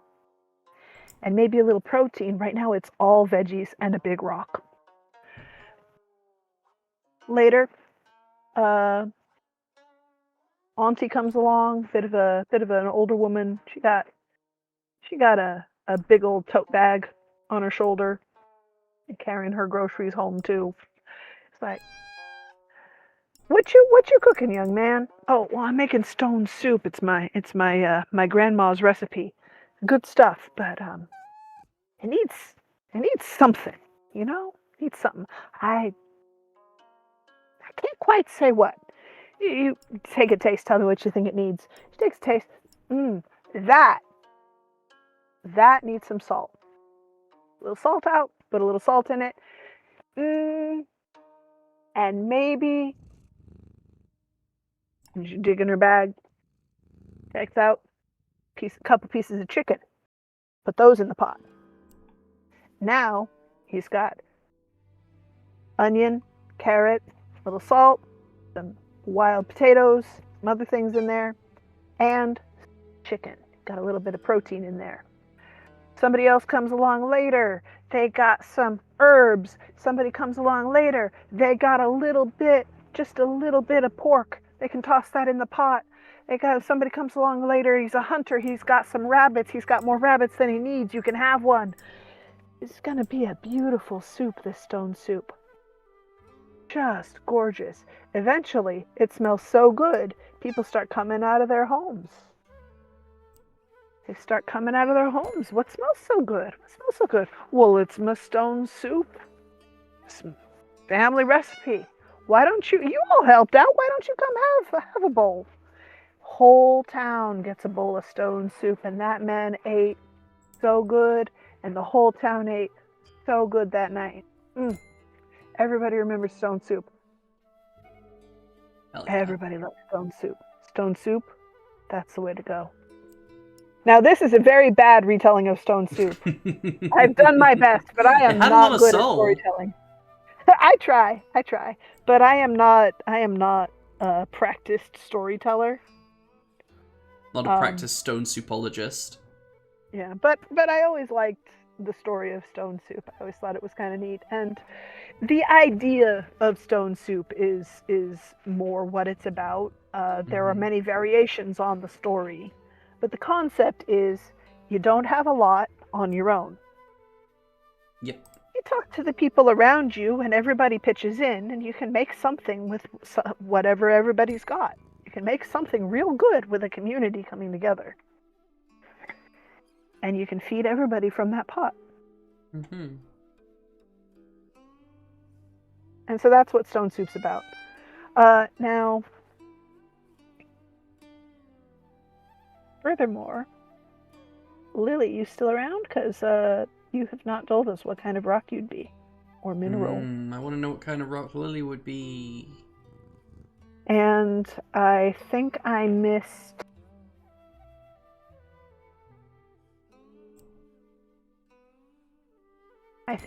what kind of rock you would be, Remedy. Did you say? Did you decide? I said I really like jadeite. Oh, that's right. Yes. Okay.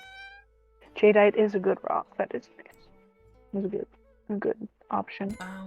And Dio, you're here. Would you like to be a rock? What kind of rock or mineral would you be? You could be a rock. Uranium. Uranium? Yeah, that counts. I suppose. It does also mean you are very calorically dense. Ooh, we can eat you, Dio, and we will not need to our feast bulking again goals. for a very long time.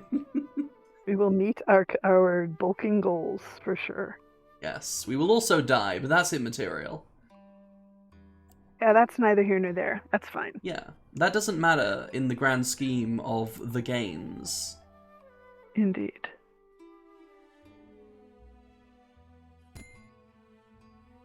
Nikki! Hey! Oh my god! We come for the sub. Leave because work, but birthday wishes abound. Nikki, I love you! Thank you for dropping in. Have a pleasant day at work. I hope you get many opportunities to scroll on your phone and laugh at things online. Yes, take care. Know you are cared for. Travel safe. Ooh, why does my ankle hurt? The sole purpose of eating is to delay our deaths, and eating uranium will delay it just a bit. There you go. Work has been the best part of the jail time. Understandable. Yeah, I've been wondering how much you're comfortable with me telling people about your situation in public. Yeah, I've People been are trying to convert me because I started reading the Bible. Oh no. That'll happen. From what I hear, that'll happen.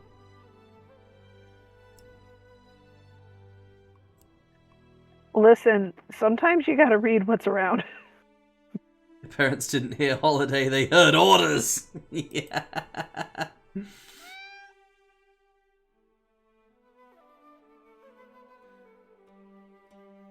Mm.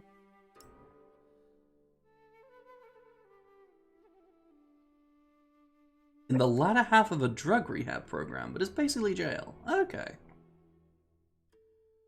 I still can't wrap my head around that whole thing, but we don't have to go into it right now. Yeah. That is Nikki's story to tell or not tell, as decided later. You read the Bible because you believe in it. I read the Bible because I want to debunk it. We are not the same. I read the Bible because it's a fun story.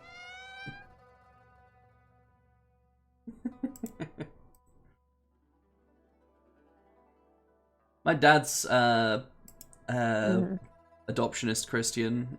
He's been trying to read the Talmud lately. Gonna get some blood boiling. Pork stew. Yes. Ooh. Beefy. Nice. Very tasty.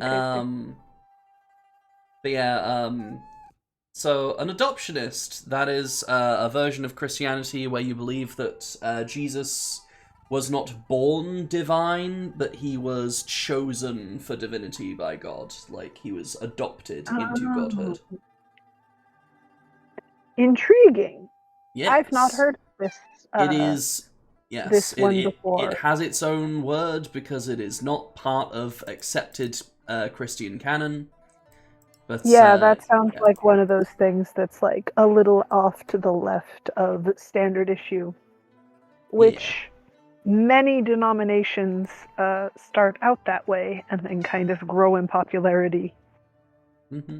For many different religions, that's just kind of how religions branch. This is a little left of standard issue.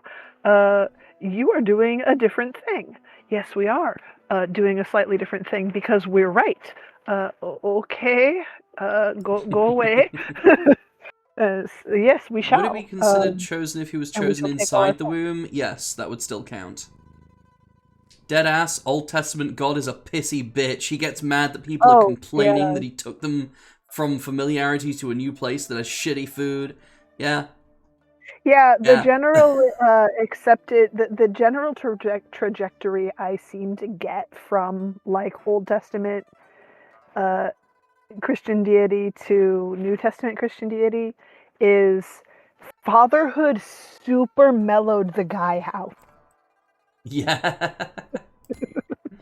Yeah. Like having a kid super extra mellowified the guy. But like also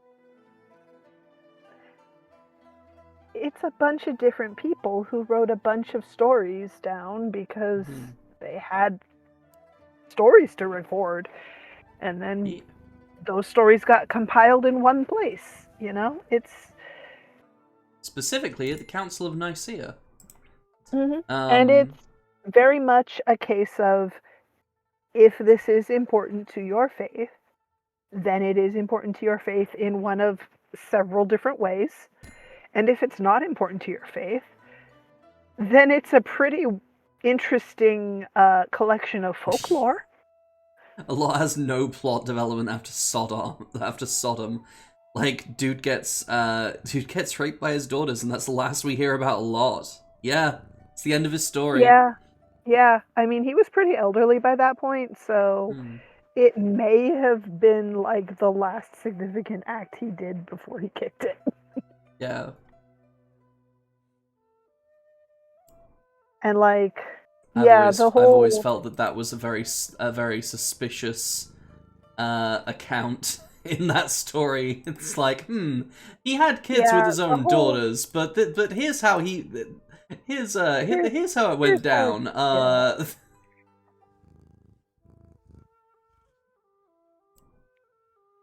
Yeah, it's some bonkers stuff.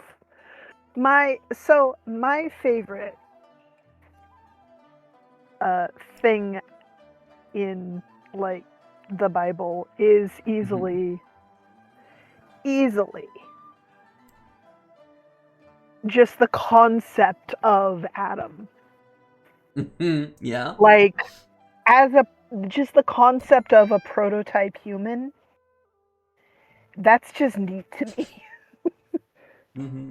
Moses and I out can here go running into it, God's but fetish. like I can go into it, but like I don't have to. But like there's just something neat about the idea of the first person, and this is that person, and it's a prototype for the species, basically. Yeah. That's fascinating to me. And, you know, all the critters in the garden would have been prototype critters. They would have been the first of whatever they were, you know? So that's the most interesting part of the whole thing to me is all these little prototype life forms living together doing life form things, but like the alpha version of life. The alpha and the omega. I don't know. I don't think we've gotten there quite yet, but maybe soon, the way things are going.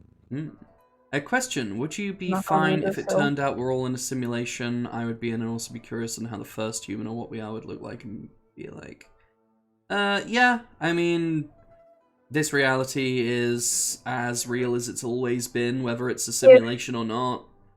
If we're in a simulation, I'm kind of pissed at the programmers.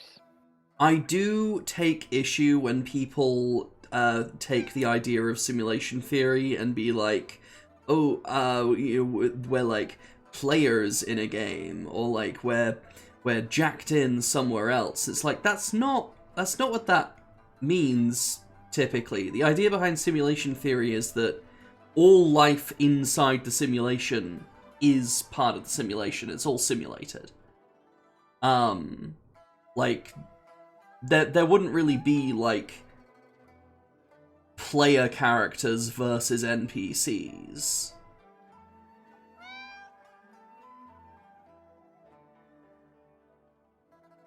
Gotta go, but when I get back from jail, I want to do a whole stream of talking about this batshit insane shit in the Bible. Hell yes. Love you, Nikki. See you next time. An NPC is still as alive as a non-NPC. Yeah. You know, Yeah. It's you just know a matter of what's fa- perspective. yeah. And you know what's fascinating about the guys who are like, I'm surrounded by NPCs, I'm the only aware player, Yeah. is everybody thinks that they're the player in that scenario. Mm-hmm.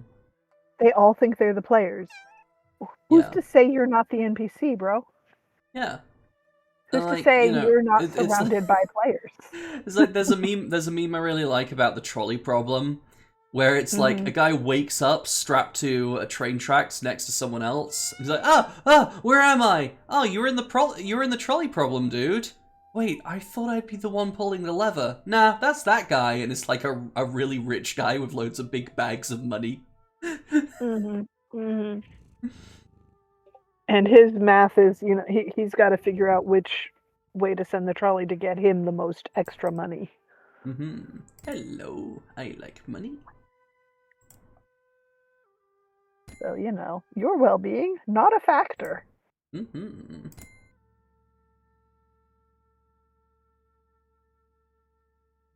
But yeah, the way I understand simulation theory, there wouldn't be any players. It's not that kind of simulation. There are no like real people, quote unquote, walking around. Like there was this game I had when I was. It was one of those little freeware games, but it was basically.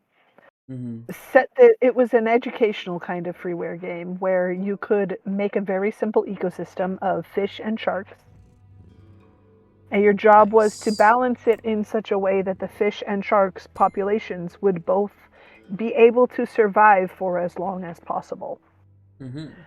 So individual sharks would eventually die if they were not near enough to a fish to eat it. But if all the fish got eaten, because there were too many sharks near them, they couldn't have more fish babies and expand their population.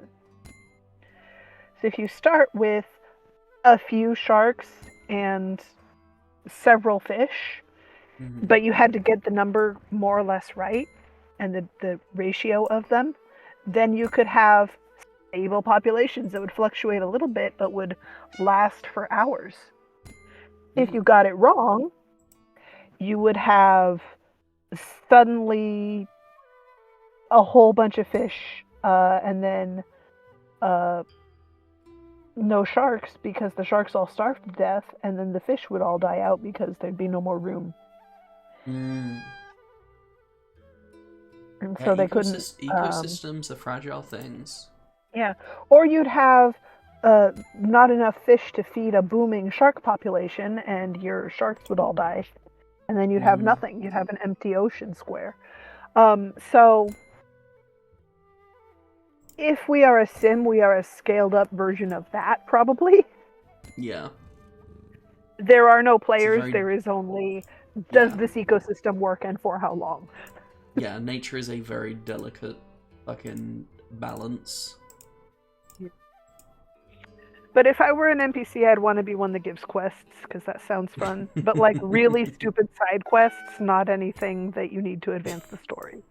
I don't want to be like super important and I give you like your reward is the good weapon.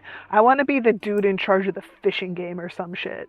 Like maybe not specifically the fishing game, but like something like that you can come back to kind of whenever.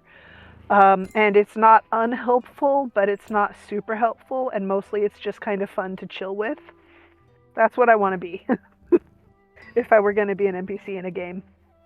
Nice. I want to be the fun minigame guy, or the side quest, repeatable side quest weirdo. But like a fun repeatable side quest, not one where you have to like do something inane. This game sucks. It's like a second job. Garlic pulp-shaped warming pot from Longcan Kiln of the Song Dynasty. So is a warming pot like a hot water bottle nowadays? Let me look that up. Yeah. Now you know how I felt. Yeah. Oh, fun. We're getting into very small shards. Yeah, so it would have been triangles. like for warming a bed or warming warming up your feet somewhere. Cool. Like, yeah, basically hot water bottle territory. It makes you or something you are going to be making use of warm so that you are not sad.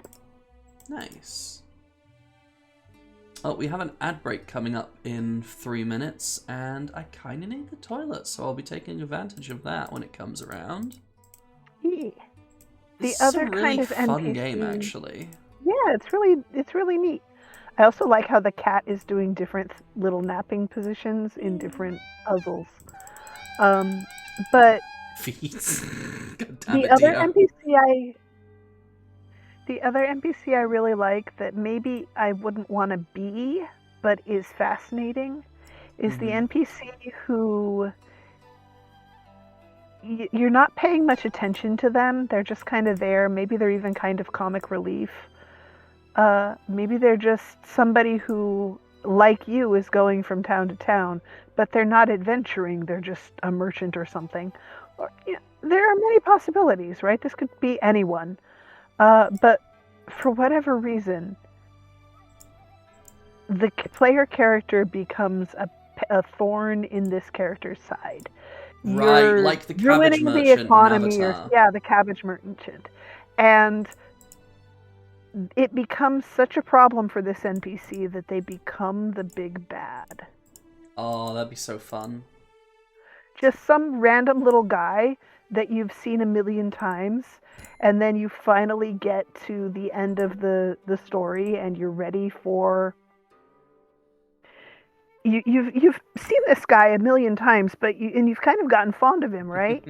And you're like, okay, I wonder how the cabbage guy is doing. I hope he's doing better than the last town, where his stall got crushed by who knows what, or whatever. I wonder. Yeah, this is an idea that my DMs have played with, but we haven't actually ever done it. But I really like this idea. I think it's a really neat idea. We have done There are systems out there. They're not D&D, but there are systems out there that support the NPCs your players interact with more get important roles in the story, and some of them can become eventually the villain, even if you didn't plan that from the get-go. There are systems out there that support specifically doing that. Hi, Rue! Rue! Thank you! You've joined me just as I'm about to go for a pee break. Rue, decide what kind of soup you'd be, decide what kind of rock you'd be. Yes, what soup would you be, what kind of rock would you be? Report back kind of after NPC these messages. And what kind of NPC in a game? Yes.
Hi, Return.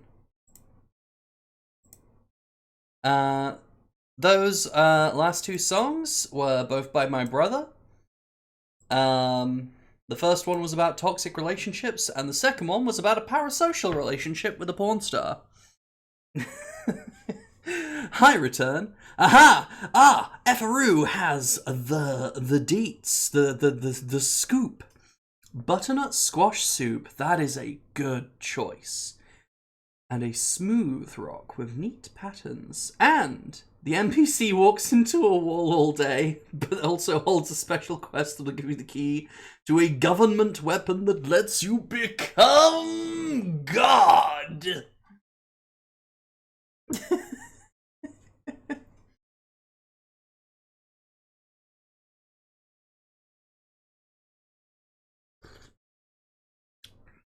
I might actually make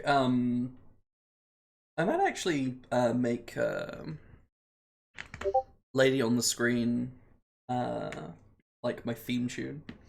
Just because it kind of sounds like it could refer to me. But yeah, it's about a fat fetish porn star that my brother was very into at one point, and decided to sort of parody his own obsession. The NPC dies fairly early in the game, so you have to speedrun your way there before they die. Oh god, I've played games like that. In fact, there was a game I nearly played for this stream called Unsighted. It's so good. I will stream it at some point. Skyrim is kind of like that. Lily's streaming Hollow Knight right now. Nice.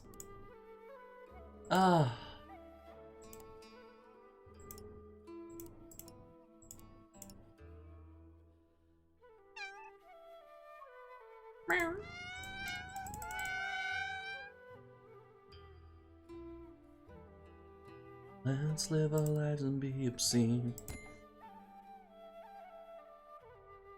Okay, these little round nubs are easy enough to identify.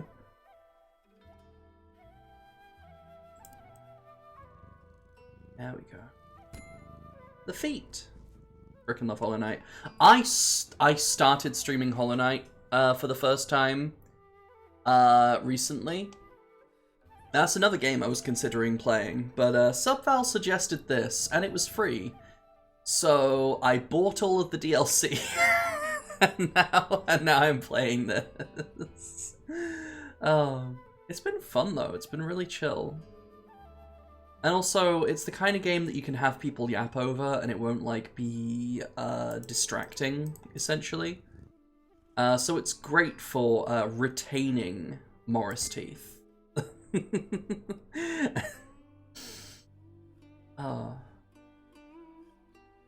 Because I want my friends to sit in call with me and yap over the games that I play. But there are some games... Hey! Welcome back! I was just talking about how great it is that that you can yap over this game, and it won't like... There's no like... stakes. Yeah. Yeah. Like, it won't, no, it won't like, distract setting. me from anything. And, like, even in game... I want to make it clear, even in games where that is a factor, where, like, you yapping is gonna distract me, I still like that. It's just nice to have a break from it, yeah. too. Well, also, it's like, the upside of this is because you can tell that it's a low-stakes game, where I'm not, needing my attention. You're not gonna feel like you're intruding, which I think happens every now and again, and you, like, slip out. Yeah, I can feel a little bit like I'm causing more problems than I'm solving if the game is, like, super attention needing. Yeah. Like if it's very intense or there's a lot of cutscenes happening with like loads of important story dialogue, I'm like, okay, I need to mute myself or leave Yeah. because I'm ruining the fun for people, and I don't want to ruin the fun. But this is fine. This is a chill little puzzle game. Yeah, I me didn't see, get I very missed far what into Hollow you- Knight. I was playing for 3 hours, and I explored a lot. But I'd only just recently gotten the ranged attack when I had to stop streaming. So like I'd pretty much thoroughly explored everything you can reasonably get to before getting the ranged attack. But yeah, that's as far as I got. I see Rue has answered the question about Yes. what kind of soup, rock, and NPC they'd like to be. Let's see. Yeah. Rue would be a butternut squash soup, so up there with Subval in the tasty squash, squash and gourd type soups. Good, Butternut squash is really nice. good stuff. Yes, good stuff. And then a smooth rock with neat patterns. So in there with me with the granite and the smoothness and the textural patterns. And then the NPC that walks into a wall all day, but also holds a special quest that'll give you the key to a super fancy government weapon that'll let you become God. So the God mode dishing NPC. That sounds fun. Oh, yeah. I cut myself off and lost my train of thought earlier. There's a game which I nearly streamed today called Unsighted. It's so good. So it's like a top-down Zelda-esque adventure thing. Oh, but fun. I feel like it does Dark Souls better than Dark Souls in terms of like story-wise. Like it does a Dark Souls style world building and story better than any Dark Souls game I've played. And cool. it's cyberpunk as well. It's like everyone's robots. Oh, fun. I want there to be a Souls-like game where you can fight Gib-Bagul. Gib-Bagul. Gib-Bagul. Yes, I want to fight Gib-Bagul in the game. Just and it needs to be like an optional super boss. Like you can completely miss Gib, but if you manage to find Gib, it is going to wreck your shit 5 times in a row at least. Yeah. On easy. But yeah, it's called Unsighted. It's really fucking good. It's on Steam. The developers are making another game in the same world, but it's 3D instead of like pixel art, and it's called Abyss X Zero. Cool. That looks really good. Abyss is such a good word. Yeah, I think it's the names of the playable characters. There's a character called Abyss and a character called Zero. I was talking earlier over on Hat's stream. I was yapping in the chat about words and how sometimes, depending on A, the language, and B, where you're from, sometimes words can have different meanings depending on like context and tone. Yeah. So like, for instance, I'm from California, which means that the word dude is more of a concept than anything. It's anyone and anything can be dude, up to and including a mild inconvenience. Yes. Dude. Dude. All, dude. Hey, dude. All these things are fine ways to use the word dude. I'm a dude and you're a dude and he's a dude and she's a dude and that thing over there's a dude and my cat's a dude and the fact that I stubbed my toe once is a dude. All these things are dude. We're all dudes, dude. So, Yeah. But also, my brain has been doing something similar with other words that can refer to people because I'm just entirely too Californian to live. Too Californian for this world. Yeah, basically. So at this point, guy is a gender agnostic term. Wait, I'm an idiot. There we go. And It's for a that matter, handle. so are several variations of both boy and girl.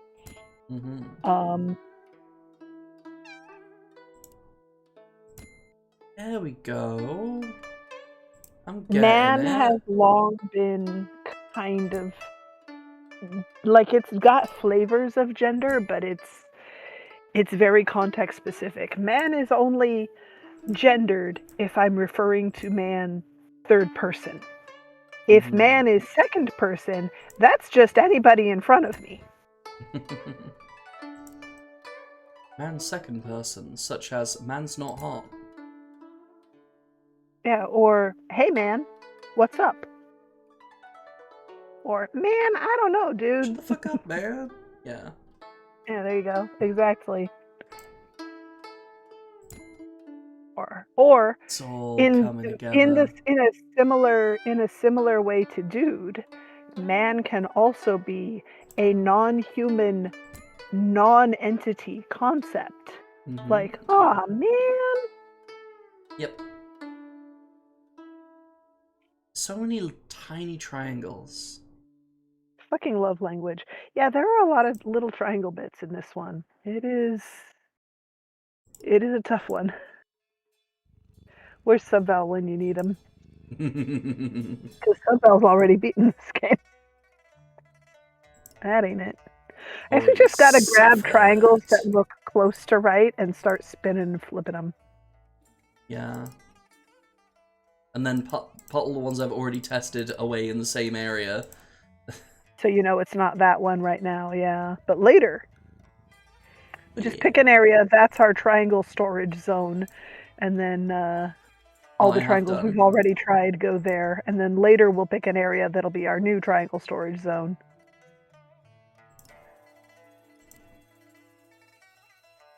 My goodness, this one's mean. It's like not quite equilateral. You know what would be very diabolical, slightly and also I wouldn't put past this game, if it's actually multiple triangles making up this space. Or not even triangles. Like some other shape that becomes a triangle when combined with another shape. Yeah. That one is There we so go. close. Jeez. Oh, there you go. Oh, God, you found it. All these squares make a circle. All these squares make a circle. Oh, my God. Yeah, dude Various is not only genders. gender agnostic, dude is also species agnostic and like material existence agnostic. Dude can literally be an intangible concept. But as with all things, if you encounter a person who isn't comfortable with it, you got to accommodate that. Yeah. Yeah, if somebody is very distinctly not a dude, you do not call that person dude. You just don't. It's unkind. And if you accidentally call them dude and they express please don't, you stop, you correct yourself, you call them something different. Yeah, dudette is more specific. Dudette is specifically feminine. And also at least 60. At least 60. At least 60. I don't know how to... possibly at least 70 now. It is a word my mother uses. And it is a word my mother's friends use to refer to each other. Dudette. Dudette, yes. So... Like a goombette. Yeah, it's just... It's a word that very specifically, to me at least, is probably not the case for everyone. But for me, because it is a word that my mother and her friends use, and my mother is 75, It is a word that older women use. So it's like to refer to each other. So it's like very specifically a woman who is at least 60 in my mind. So I cannot call Remedy a dudette because she is only half of a dudette timeline-wise. She is not yet 60. You got a lot of birthdays. Living on a yeah, prayer. you got at least this many birthdays before you can be a dudette. Have a good sleep. Buckaroo must sleep. Get some good sleep. Sweet dreams. Have good dream. Have good sleep. Mm. Dream of egg. Dream of egg. Al the egg.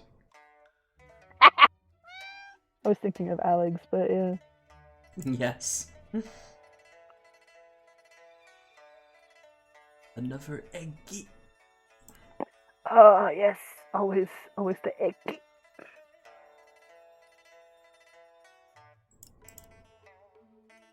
Yeah. Have good sleep. Wake up refreshed. Mm-hmm. And if not, that's okay. You can try again another night. Yeah. Yeah. Yep. Oh, hell yeah, it's all coming together. Aye. I like that weird hexagon down in the bottom corner. Yeah. I don't know why, but it speaks to me. It says, "Hi, I'm a neat shape. Let's be pals." And I'm like, you are a neat shape. You're right. We should be pals. Dio's got a story. Once upon a time, there was this goat. His name was Greg. The end. That's a neat It's story. a good story. I love Greg. It's a good story. Yeah, go Greg. We are Team Greg. I appreciate Greg. I have known goats. None of them were named Greg, but I have known goats. Like I said before, I have raised goats. Mm-hmm. Not very many, but I raised a few growing up. And they're pretty cool critters. They're pretty neat. They've got a lot of personality in a small space. They're kind of like... Greg's afraid of Greg because Greg ate 9. I am realizing that the sentence I am about to say is not going to make sense to people who did not grow up around loads of different animals. Mm-hmm. But I'm going to say it anyway. Mm-hmm. Goats are like if you took the personality of a cat, the personality of a horse, and smushed them together into about the body size and shape, roughly, give or take, of a dog. Neat. About what a goat is. And of course, every goat's an individual, just like every cat and every horse and every dog's an individual. They're all individual little critters. They all got their own things going on. Different breeds also have different average temperament traits. I raised pygmy goats. Pygmy goats are these little round goats. They're not the smallest goat ever, but they're fairly small.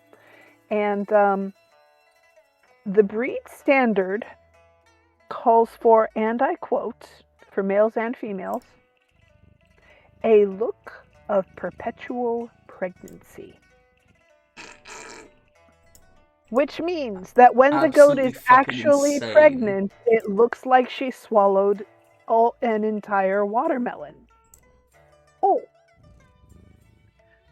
So, you know, they're little round things, lots of personality, quite chunky little guys, little gals, little friends.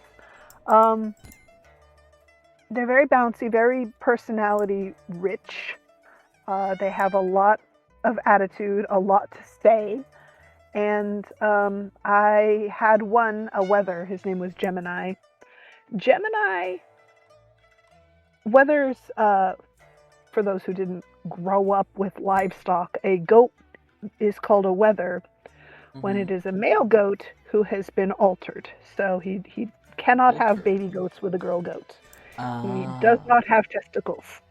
A male goat who is unaltered is called a buck, and a female goat is called a doe.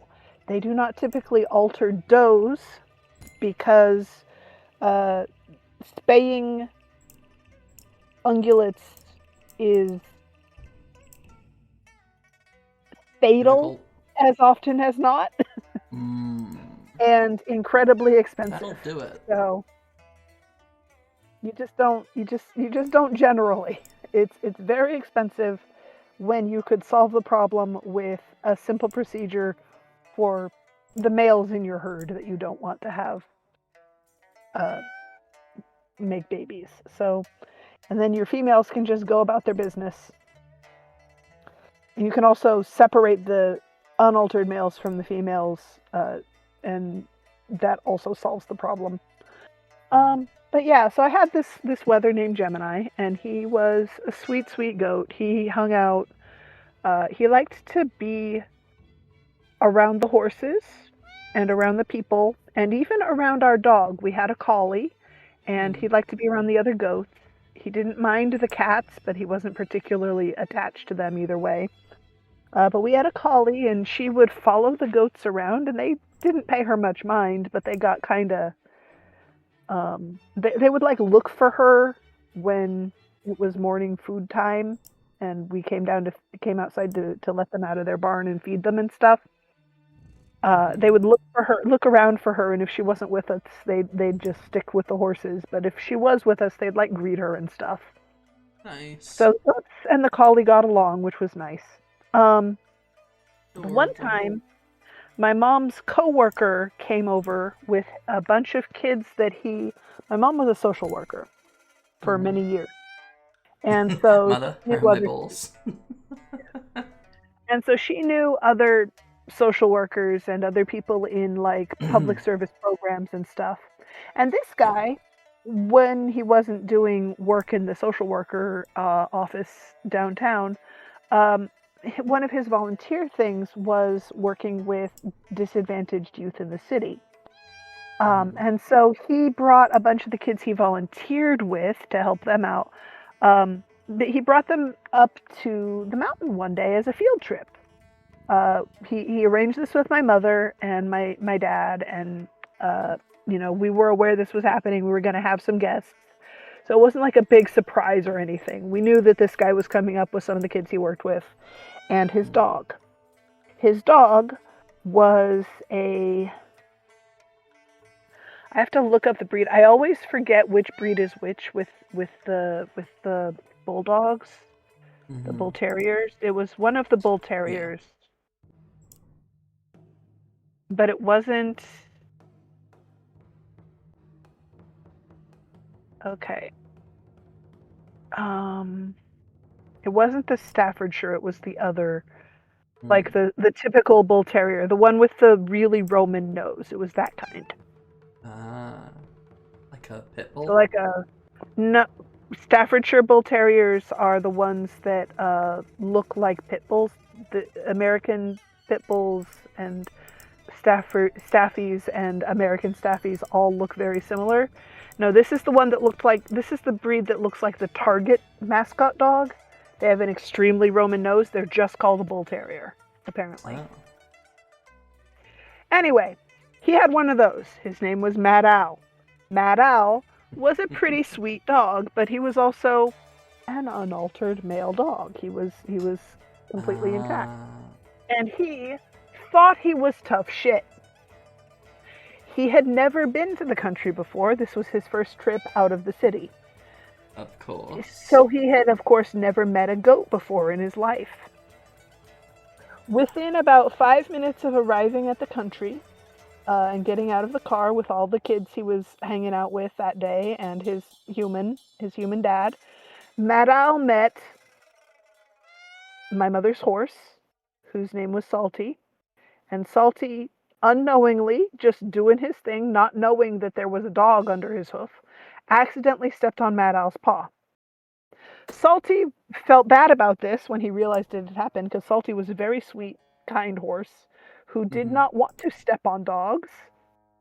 And Madal was fine. He limped for like 2 steps and then he was okay.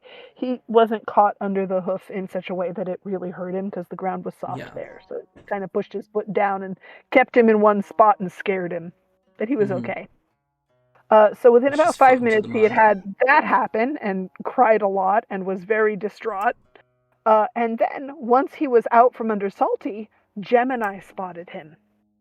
And Jemmy was not a fan of a strange dog. Oh no. He didn't know this dog. And so he waited until there was a building on the other side of Madal from him.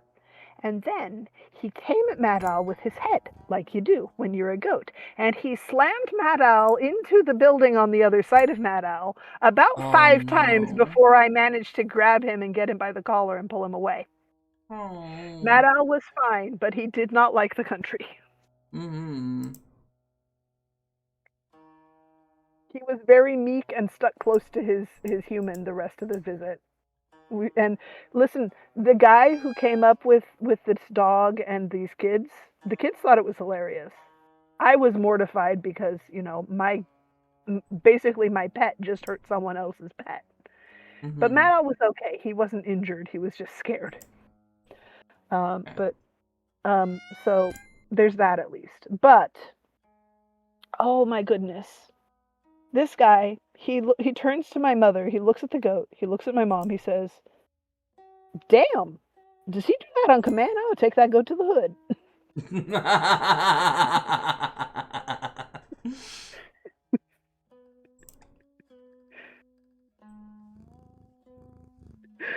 I'm like, no, he doesn't do that on command, sir. I'm sorry, my goat beat up your dog.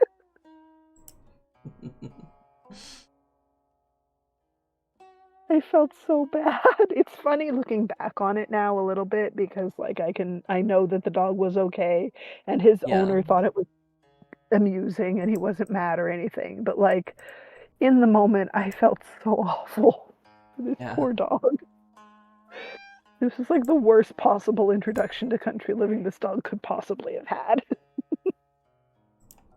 The only thing that could have been worse would be if he actually got hurt somehow, you know? Yeah. Which, thank goodness he was okay, because, my goodness. But the kids had a great time. The kids thought it was a good day.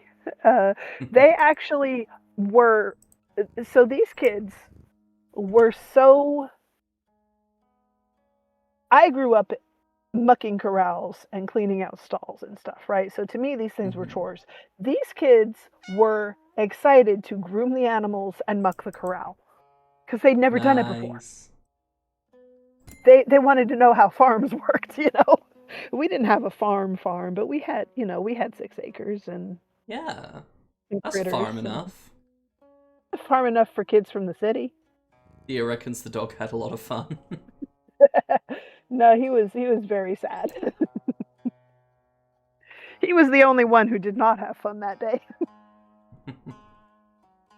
Goat had a great time. Goat was riding high. He was strutting his stuff after that. He was like, yeah, that's right. You don't mess with me. You don't come to my house and mess with my yard. And I'm the big man on campus.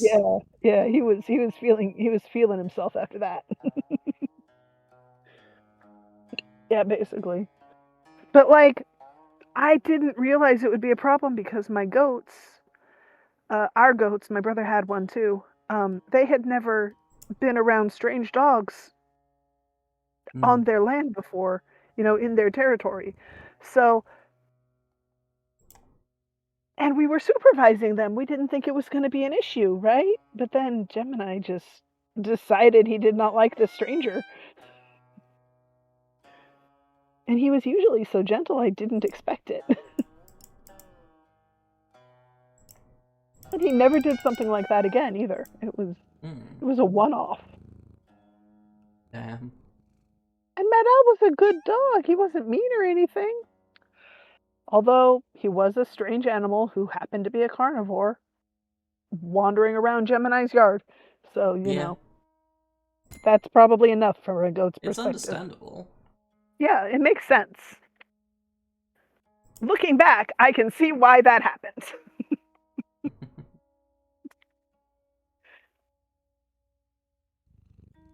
The moment, you know, being a teenager at the time, I did not know why that happened. I was very distraught. I understand it now. It makes sense. Yeah. I know what was going on. Goat had to establish dominance. Yeah, he True. did. He very much did. It was like, this is my turf, and you should not be here. And if you're going to be here, you better mind your P's and Q's. I like to imagine that that is something that Gemini would say. He would have said, mind your P's and Q's. He's the kind of guy who would have said that. He was a big nerd.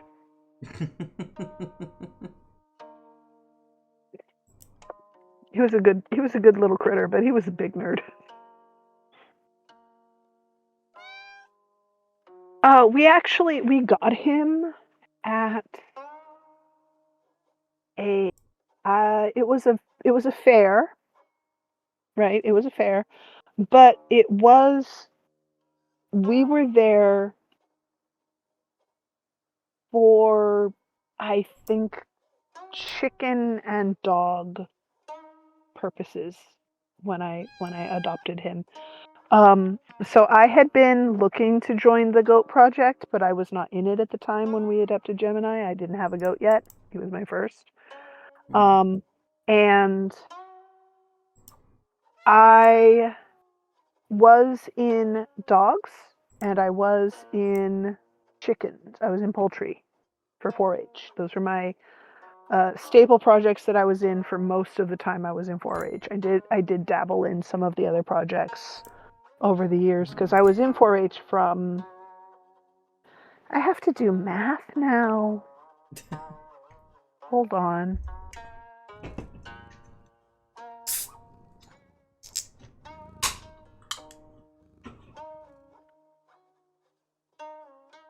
Okay, from age 7 to age about 18. I stayed in 4-H from about the age of 7 up through my late teens. So I was in there for a long time. I had several years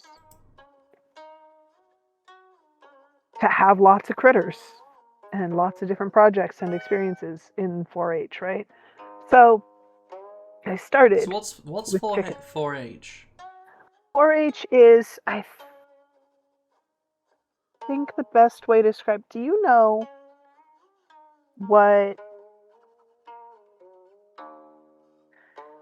about the Boy Scouts and the Girl Scouts? I know that that's kind of an American thing. Boy Scouts of America. Boy Scouts of America. But I know that there's like an equivalent we have of Scouts over here. I was a beaver. Yeah. Yeah, so there's Beaver is what you get the the level below cub.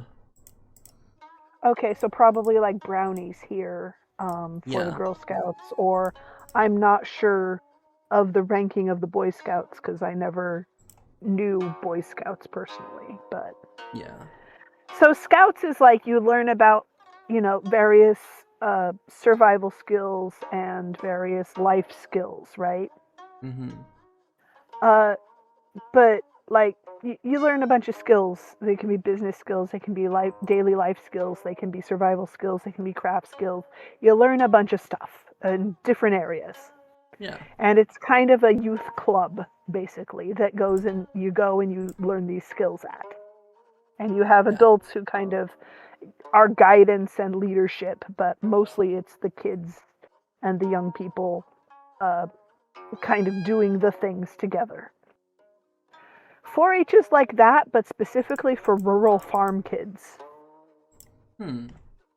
So we had projects like, we had things like the poultry project where you learn about raising chickens and ducks and turkeys and geese and things.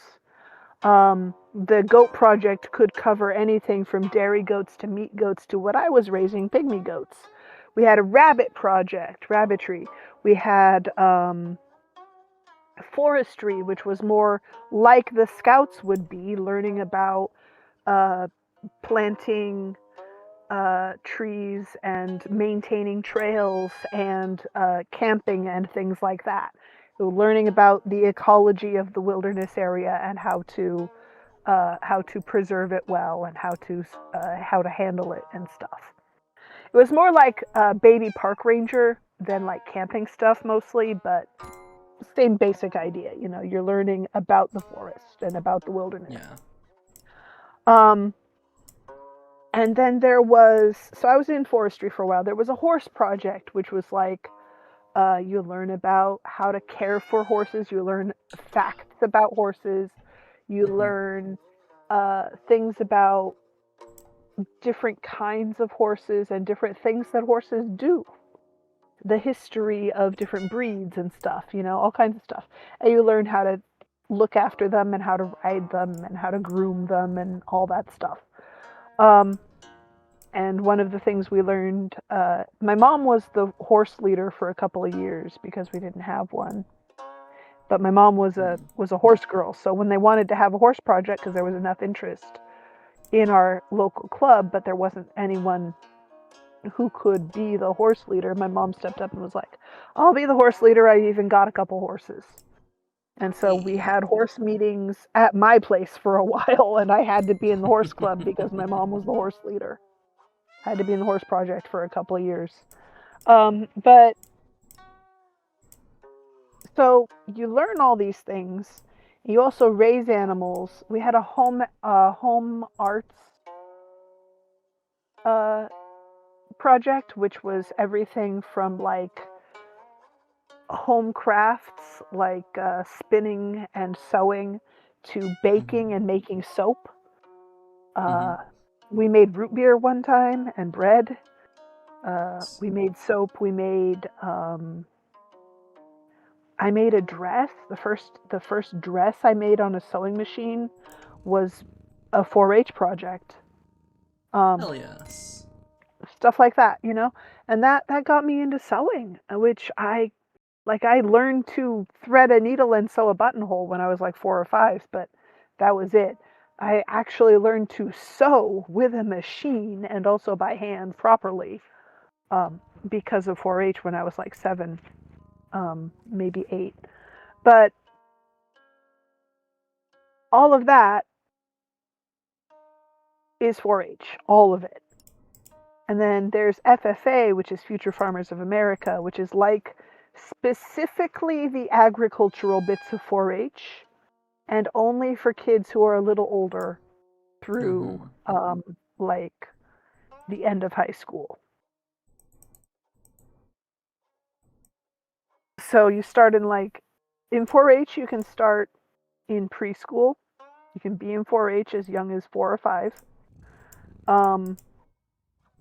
In FFA, I think you have to be in like late grade school or middle school, which is more like I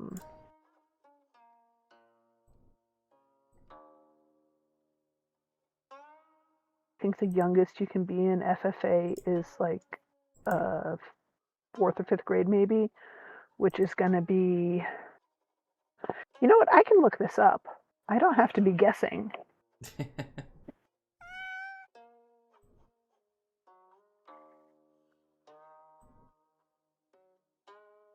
Okay, I was a little bit wrong. You have to be a little bit older. You can be 12 to join FFA. And you have to be, you can stay in FFA until you are 21 years old. So it can be up to young adults. You can be in the FFA as a young adult. And apparently there's some special allowances for certain people who are pursuing like special advanced degrees in agriculture. Like they want to go into agriculture as a career and they're getting further education. They can stay FFA members until like age 23. Oh. But that's a special case. So yeah, in 4-H, you're out of there by the time you're out of high school, mostly. In FFA, you can stay through at least part of college, but you start later too. And it also has a narrower focus. It's specifically the agricultural stuff. Because, like, say, it's farmers, it's farm kids, specifically who are staying in farming. Whereas 4-H is just, it's the rural, keep these kids out of trouble activities, basically. You've got kids who are in need of after school stuff or weekend stuff or something, and you've got a bunch of space and agricultural land around, or you've got, somewhat rural adjacent suburbs, and lots of dogs and homemaker stuff in the neighborhood or whatever. It kind of fills a gap too in the American education system for those areas because there isn't a lot of public education about home ec anymore. Yeah. A lot of kids do not get home ec in school. And if you don't get it from school, where are you going to learn it? Well, maybe you learn it from your parents, but maybe you don't. But if you're in 4-H, maybe you can join the Home Arts Project, and then you can learn all these little things like learning to sew, learning to cook, learning to make a couple of little handy things that will be helpful around the house or even just a little bit fun. Maybe you join the photography project and your club has a photography project and you learn how to develop your own film. You can do all kinds of wild things with photography. You can make a career out of that eventually. It'd be a bit of an artist hobby for most folks, but some people are really fucking good at photography and they can make a career of it. I also need to learn how to cook, Dio. Same. I know how to, I kind of know how to cook, but I'm not super, I'm not confident at it. Yeah, I need to learn, like go to classes, learn. Yeah. I could probably benefit from that, honestly, because that is one way to build one's confidence in the kitchen, is to get instruction. Build the skills with guidance. Seth has so much kitchen confidence. Seth will, find a recipe for something. We'll spend a while going through various recipes for a thing they want to make. They'll find one they'll settle on, and then they'll throw out half the recipe because they know better than the recipe. Well, and it will turn out fantastic. And there's a thing about recipes where a lot of them are written for the place they're written in, and if you live at a different elevation or in a different climate, especially with baking, some things may need adjusting, but even with regular cooking. Even with regular day-to-day cooking, sometimes the elevation will fuck with things, sometimes the climate will fuck with things. Just because there are there's things about the way food works. It is a chemical process. Cooking involves chemical processes. And sometimes you just need to adjust because the chemical process isn't going to work where you are for whatever reason. Sometimes the chemical process will work fine, but you've got a friend who hates cilantro, so you can't put cilantro in your pico de gallo if you're having your friend over, or they won't eat it. And you want to share food with your friend, so you have to make something else. You have to make it a little different, Put something else in there. There's things you just have to do when you're cooking that the recipe doesn't necessarily account for. So sometimes that's what you got to do. My problem is that I am shy about, and not like I'm afraid of making food for people. It's I'm afraid of wasting food. If I make something that's awful and nobody likes it, including me, I have just wasted food because nobody's going to eat this. These were perfectly good ingredients and I've ruined them. And that's what I'm afraid will happen every time I start cooking. So that's what I'm worried about. I'm ruining shy. I'm waste shy. Yeah, I feel that. because I grew up in a family that had 4 people and a lot of critters and one breadwinner. My mom worked. My dad was disabled for a lot of my life. He worked when I was very young. He worked before I was born, but he could not continue. And so he had intermittent work that he could do, but he could not hold down a steady job long term. And so I also am similarly disabled. I am poor because I can't hold down a steady job, a steady traditional job long term. I just can't. I'm disabled. Traditional steady jobs do not work with my fucking brain. Yep. I fall apart and then I get fired or I have to leave or what have you. So, you know, I have limits on what I can do for a career. And so then, you know, I have a limited food budget because I'm poor and I kind of always have. And so ruining the food is scary because then what do I eat? So it is what it is. But I'm working on it. I know that I can cook. I just have to trust myself. Because I don't actually ruin the food as often as I am afraid I will ruin the food. Yes. Not by a long shot. Sometimes I make things that other people don't like, but that just means that I'm eating that, and it's a good thing I'm the one who bought the ingredients then, isn't it? And I guess I better like it a lot. Or just, you know, resign myself to this is what I'm eating for a while. But also I have roommates who are kind and they do a lot of cooking, and they are good cooks. They are really good cooks. So at the moment, at least, even if I do ruin my food, I can usually be like, guys, can I have some leftovers? And they'll be like, yeah, sure. So I can get by even if I do that. But so it's a little less scary now, and I am building my confidence in the kitchen. But yeah, it's still touch and go. But yeah, it can be tough out there.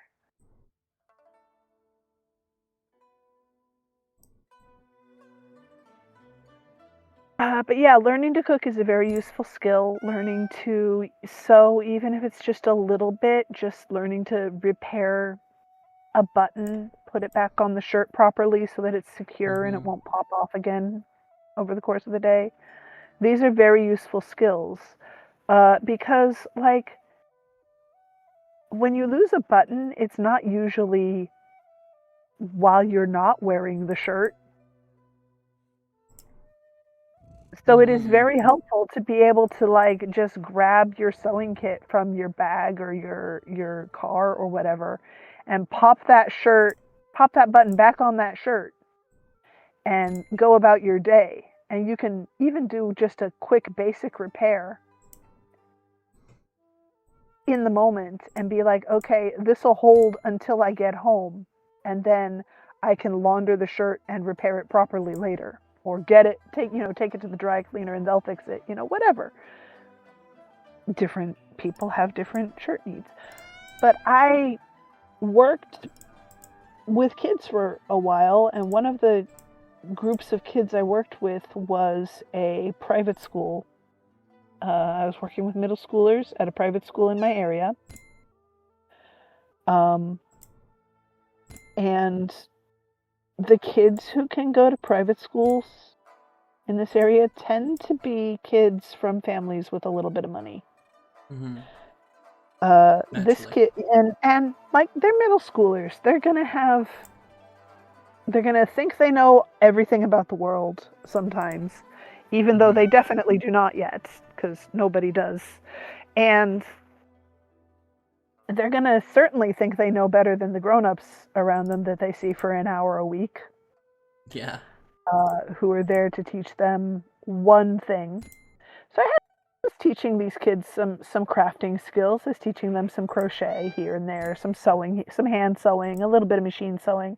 Telling this kid, it's good to know how to sew, even if you don't plan to use it often, even if you don't enjoy sewing, it is good to know how to do a little bit of hand sewing, even if it's just a buttonhole repair or a small repair, or putting a button back on a shirt that is damaged, right? And he's like, "Why? I'll just pay somebody else to do it." I'm like, Finally. I wish in the moment I had been able to say, "Son, if you are 5 minutes from an important business meeting and the button pops off your shirt because you caught it on a doorknob, you're gonna want to be able to put the button back on your shirt." Yes. I wish I had had that foresight. This is Because he's gonna want to be able to do that. Oh, yeah. rush ear milk-shaped... Russia milk-shaped sensor. I don't know what a rush ear milk is. From the Guan Kiln of the Song Dynasty. I'm assuming that's a kind of plant.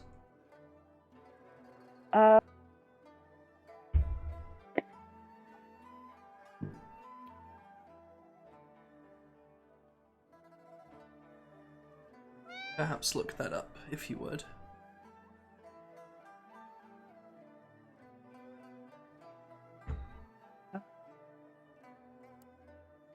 I'm gonna try. I'm not getting anything except a band called Ear Milk.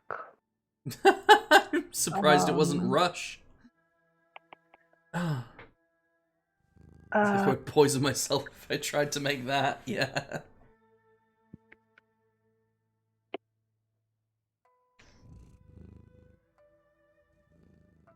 Let's see. Oh, I'm on 5% phone battery. So I think this might actually be the translation having issues. But I think it might be a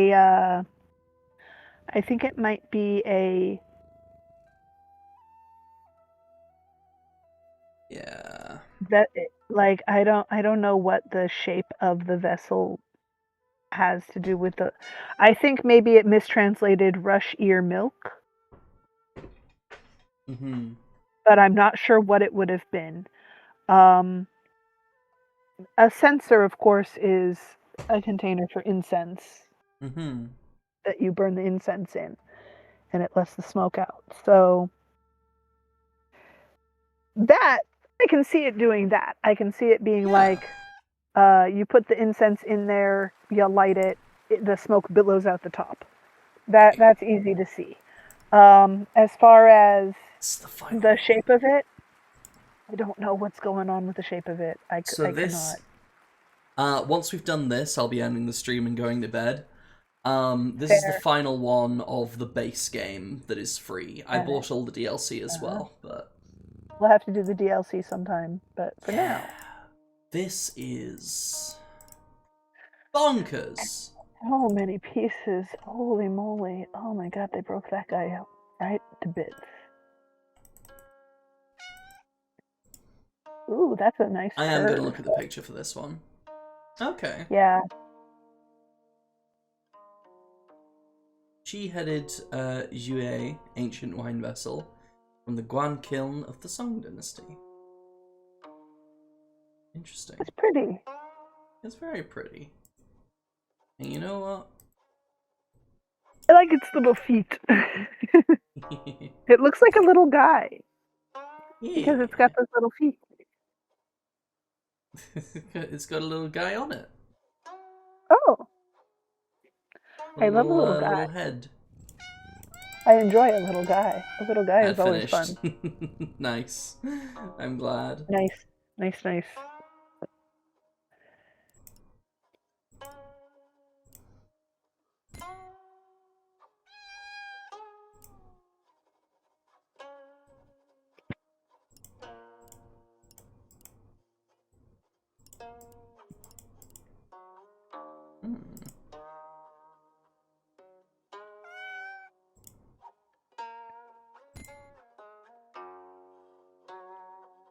My way downtown, walking fast.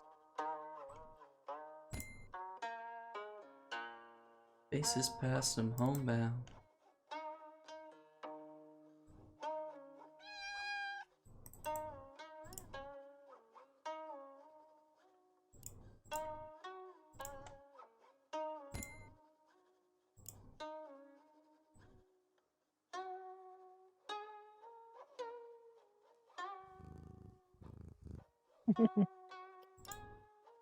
Kitty.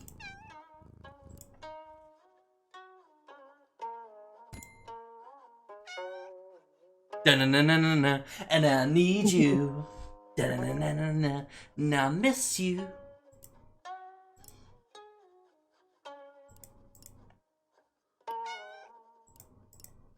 If I Hey, could so, fall- do you have a raid in mind, or are you just gonna head to bed? Well, I will open the raid browser and I'll see who's up. Hopefully Lily will still be Okay. streaming, and I can raid Oh, Lily, that'd be because that's fun. been a Yeah, long then we time. could get. It's been a Then we long can go time. get Lily. That'd be fun. Yeah. Yeah. But Lily We'll see. typically We'll see doesn't it. stream for nearly as long as I do. Yeah, but also you only have this one puzzle left, so we'll see. Yeah, we'll see how long. I mean, that last one took me a very long time, and this one's harder, Yeah. probably, so. Yeah, it might not happen, but we'll see. We'll give it a go. We'll give it the old college try. Yeah. I love the silly little kitty that hangs out. If I could fall into the sky. Oh God. So I was actually talking to Jay, I think it was the other day. Maybe it wasn't Jay, maybe it was somebody else, but I was talking to somebody about dreams I have had for some reason. I think it was Jay, because we were discussing dreams where the kind of nightmare where no matter what you do, you can't seem to stop moving in a given direction. Like, Ooh. if you're driving and you're trying to hit the brake, but it won't work, and you just keep going fast in the same direction, no matter how hard you step on the brake. Dreams like that, right? Yeah. Mine were never about driving, because I don't really have much in the way of experience with driving. I don't have a driver's license and never really mastered it, so I can't drive. But I would have flight dreams, and my flight dreams came in two flavors. Sometimes I would be in control of the flying. Sometimes I would not, and it would be more like an uncontrolled fall upwards. If So you for could fall me, into the sky. it would be bad. It would be very bad. It would be terrifying. It would not be a happy time. It would be is very how bad, that no would good. It'd be very, very unpleasant. Yes, that'd be how that would go. I would grab anything I would pass until there was nothing I could grab anymore, and then I would have a bad time. Yeah. Dio's had just one nightmare that they definitely didn't like. Had nightmare-like dreams. Just one nightmare that made you cry. Damn. I used to have relentless nightmares. So, I haven't been running in yonks, but for a while I was running 3 times a week. And I had horrific... my sleeping schedule was horrific. I was terrified of sleeping because my dreams, not only were my dreams all really fucked up and post-apocalyptic, usually involving me having to, like, take care of small children during a fucked up situation, but also, in the morning I would have horrific, sleep paralysis. That's like it feels like being heavily sedated but conscious. I do not recommend sleep paralysis. You can't move your body. Yeah. You're just sort of trapped between waking and dreaming, and it feels awful. Oh yeah, sleep paralysis is nasty. It's like it's really hard to describe how bad it feels. You don't have to. I've had it. I mean, for the that's true for the audience. If anybody hasn't gone through it, yeah, no, it was. Needles. I understand why people who have sleep paralysis and don't know what it is. experience it and think there's supernatural entities involved Mm. or something. Because I was, I think, around 16 or 17. No, a little younger. I was younger than that when I started having sleep paralysis. I was in my mid-teens. Mm-hmm. And it continued through my later teens, maybe even into my 20s, I can't quite recall, Mm-hmm. off and on. And it was, I didn't know what it was, and I didn't know what to, because I didn't have a word for it, I didn't know how to look it up. Yeah. And this was the earlier incarnation of the internet, where these things were a little, looking things up was a little trickier. So and my Google foo has never been amazing. Like it was passable, but it was never amazingly good. So I didn't know what was going on. So yes, hi, hello. I was one of those people who was like, "Am I fucking possessed? What's happened? Am I haunted? What's happening here?" Mm-hmm. But no, I was Yeah. just under a lot of stress because I was a teenager in the American school system who was neurodivergent and not gender fluid and didn't have the words Yeah, for you can that, imagine it. and was experiencing medical abuse and whatnot. So Ah, yes, fun. yeah. So it was a bad time, but I survived. Yeah. I hope I wish this on exactly no one. Yeah.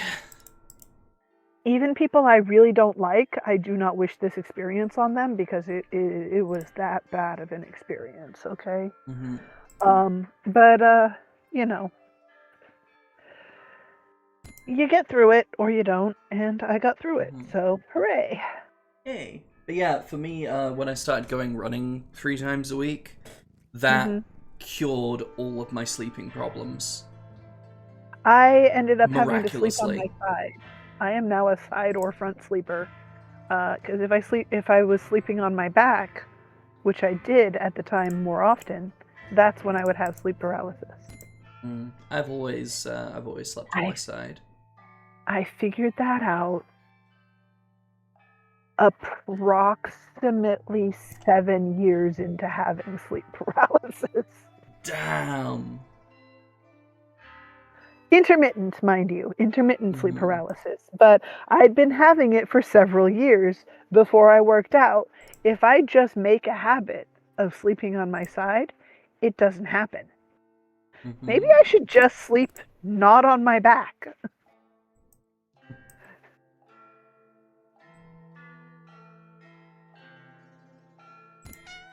Which There you go.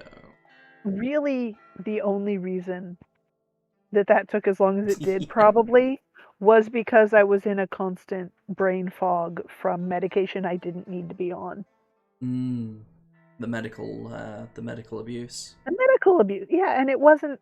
My parents did their best. They didn't know what to do. They trusted the medical professionals to treat their kid. As you're supposed to do. As medical professionals are supposed to do when presented with a kid who has symptoms. Unfortunately, at some point down the line in all of that, I ran into some doctors who were not very good at doing their jobs correctly.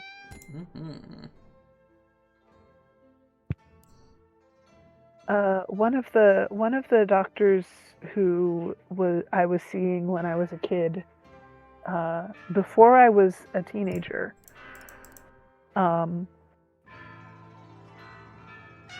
was a psych doctor that we had been directed to by someone else, maybe my school counselor, maybe my school psych. I don't know. I'd have to ask my mom who directed us to see this guy, but he was recommended to us by someone somewhere. So we got an appointment with him.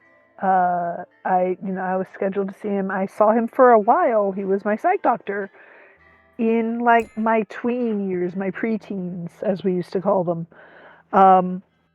When I was like 9, 10, 11, 12 in there, right? And this guy prescribed a medication that you are not supposed to prescribe to children. And he prescribed it to me because he was not a pediatric psychiatrist. He was an adult psychiatrist who, for some reason, we were directed to for treatment for me, a child, at the time, right? And so he prescribed this medication to me that was not appropriate for children, and was also like it was one that was known to cause adverse reactions in children under a certain age, and it was also prescribed to me at a dose that was not appropriate for my size, because he was an adult psychiatrist, so he gave me an adult dose. Oh my god, that's horrendous. And, that went poorly. And then also, the doctor I had after him, so in my early teens, did not want to hear about anything he had done, prescription-wise or treatment-wise. Oh. But she would ask my mom questions about why I was being treated in this manner or that manner, right? My mom would be like, because Dr. such and such said to, and she would cut my mom off and be like, I don't want to hear about him. I don't want to hear about anything he did. Then why are you fucking asking? She's answering your question, lady. Anyway, that lady your medical put me on history is relevant. Right? So that lady also put me on meds that were not great for me, but like, at least she was supposed to be treating minors. Like, she was actually a pediatric psych, but she wasn't very good at her job, because she also gave me medicine that fucked with me, and then instead of, oh, that medicine is causing adverse reactions, maybe let's titrate off of it and try something else. Instead, she was like, let's raise the dose. And then she wrote the prescription and the notes on how to take it in such a way that my mother, who was the person who gave me the medicine, could not read it. And my mother gave me more than was prescribed because she couldn't read the doctor's handwriting correctly. That's horrifying. Because not only did the doctor write the instructions for her as though she was writing them for a pharmacist, she also wrote them in about 0.3 seconds. So it was a scribble. It was a scribble in pharmacy speak. Yep, classic. Which the Dr. Chicken Scratch. Which a layperson cannot read, because the pharmacy shorthand and the technical terminology and stuff. A pharmacist is a doctor. Like, they have a doctorate, and they specialize in what medicines do. Yep. Your pharmacist is a medical doctor whose job is, don't let your other doctor kill you by giving you the wrong med combo. But your pharmacist there was some story I heard about a long time ago of some guy who faked his doctorate, and like he was employed as a medical doctor at like a GP or something. And he'd been getting away with it because the pharmacist was really good at his job. Basically. So the pharmacist would just fix the problems that his lack of education the pharmacist caused. just knew what people needed, essentially. Yeah, a good pharmacist is worth their weight in gold, and then some. A good pharmacist is a boon to everyone around them. But unfortunately, said pharmacist also never questioned why this doctor was so bad at writing prescriptions. Probably because sometimes doctors just be kind of crazy. Pharmacists like are probably years. fucking used to it. Yeah, pharmacists are probably used to it at the time, Like, I imagine he's just a quirky guy. Oh, wait. Yeah. But like if that pharmacist was dealing with that guy and also 5 other guys who were like the doctors I had, probably that guy fit right in. Yeah. From the pharmacist's perspective, he's just like, oh, another crazy GP who's not paying attention to what they prescribe. Okay. I can fix this. Hold on. Hold on, I fix. Yeah. Let me just adjust this dosage so it won't kill you. There, you should be fine. Take this. Take this med. Here, go. Go forth. But yeah, no, but the pharmacist cannot do their job if the doctor is handing scribble instructions directly to the patient's primary caregiver. Yeah. And saying, here, follow these directions. Don't mind what it says on the bottle, because they've raised the dose but not changed the actual prescription with the pharmacy. They're just like, do this and this with the pills you already have. Give me a minute. This dumbass doesn't know what he's talking about. Yeah. Yeah, basically. So a doctor is not necessarily trying to do you any harm, right? The doctor is trying. They've got a lot of patients. And also, you've got other doctors, right? Your GP is not your only doctor. If you've got an OBG, that's also your doctor. If you've got a psych, that's also your doctor. Your pharmacist is also your doctor, in a way. You've got several doctors who are a team who may not ever get to see each other face to face. They're all trying to coordinate care, and the person in charge of the meds, of filling your prescriptions, is the one person who has all the information on the chemicals the others are putting into you to help you with a myriad of different problems that may counteract each other or may interact in dangerous ways. So that doctor, the pharmacist, has to be the one to be like, okay, so this med from your psych doctor and this med from your GP, and this med over here from your endocrinologist because you've got a liver issue or a kidney issue or whatever. These 3 meds will interact in such a way that you are not going to be able to drive. It is not safe for you to drive if you are on these 3 meds, so don't. You can take them and just not drive, or if you have to drive, we're going to have to call them and adjust something. What do you want to adjust? That's the pharmacist's job. And then there's other things, this med could interact with this other med in a way that changes your blood pressure dramatically, or this med could interact with another med in a way that causes sudden mood swings, or there's 1,000 little things that can change depending on med interactions. It's the pharmacist's job to know all of that, or if they don't know, to know how to look it up and make sure you're safe. Yeah. Hi, Jafin. Jafin! Yeah, it's Remedy's birthday. It's my birthday. Well, it's not anymore. It's 2 hours past. Into the next day. It's still your birthday in the USA. Deal with it. It's still my birthday in the USA. Let's go. Hour. You get bonus birthday hours because you have American friends. Hell yeah. I got so many birthdays. Let's go. So much birthday. Yeah, I'm 30. Yeah. 30. The big 30. Yeah. Happy New Year's. Thank you, Jafin. Happy existiversary. Oh, wait. You have existed so much. You're getting so good at it. I'm doing so good at existing. Right? You're so skilled at existing. Hell yeah. You leveled up. You leveled up, Remedy. You did so good. What are you going to put your skill points in?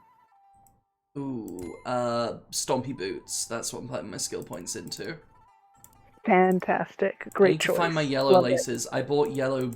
So I bought some Stompy Doc Marten-esque boots years back from an army surplus website, and they turned up and they were awful. They would like cut into your heels because of how the stitching was, like knives in your fucking hamstrings. It was horrendous. Like there was nothing I could do to, like, putting plasters in there was doing fuck all. I tried a lot of stuff to salvage those. But anyway, I got new boots for my birthday that are, again, they're like Doc Marten style but cheap. But these are nice and comfy, and I don't know where I've put the yellow laces that I bought. They're around somewhere. I'm gonna have to dig them out and find them. But yeah, I've got yellow laces set aside to put into my boots. I'm gonna learn how to do ladder laces. So yeah, that's what I mean by I'm putting my skill points into Stompy boots. Very, very cool. Hmm. Is lace code still a big thing in your area, or is this just a you are aware of it, so you want to do it thing? Yeah, it's just I'm aware of it, so I want to do it. General Fair. consensus from looking into lace code is it's dead if nobody's doing it, but if someone's doing it, it's not dead. Yeah, it's one of those things. It's like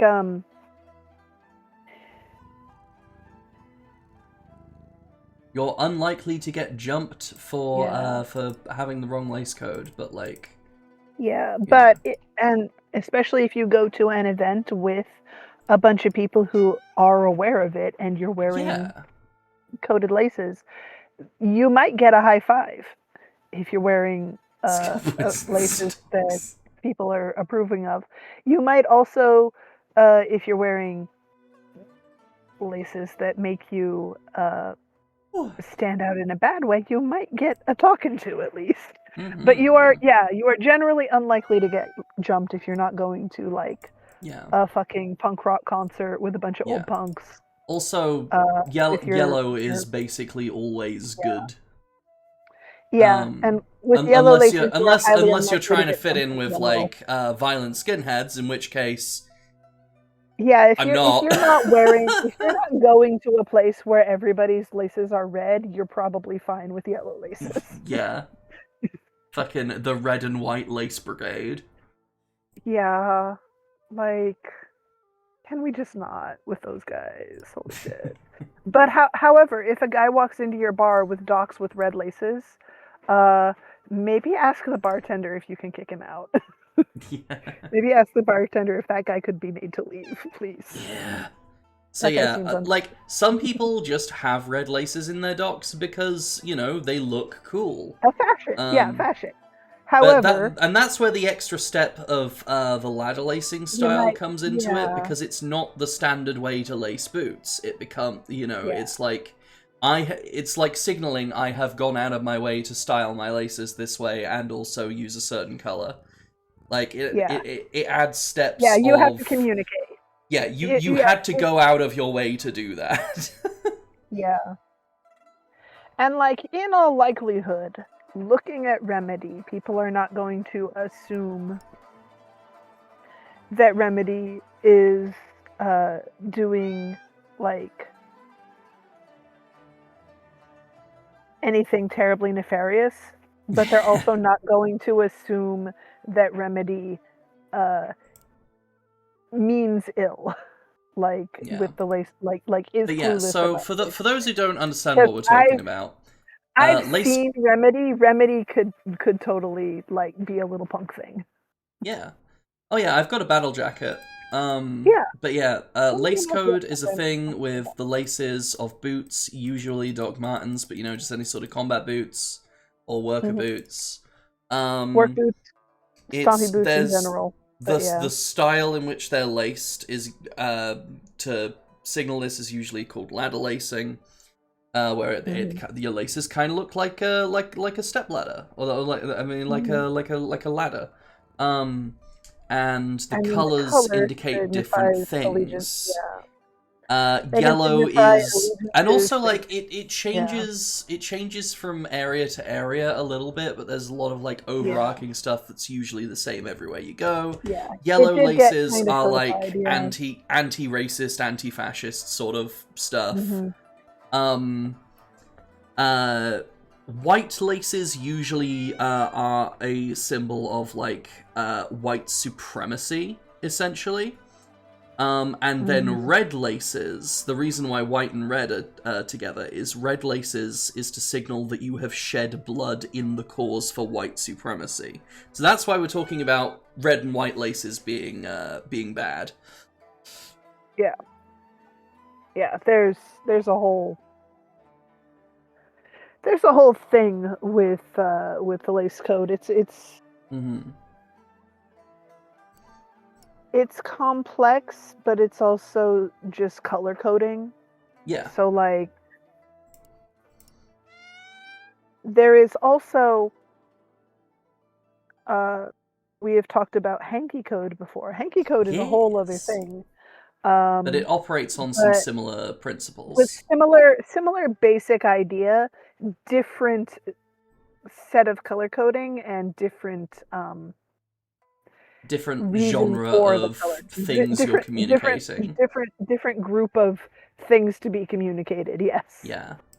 So lace code is about your political ideology and affiliations, whereas hanky code is about your sexual orientations and kinks that you're into and whatnot.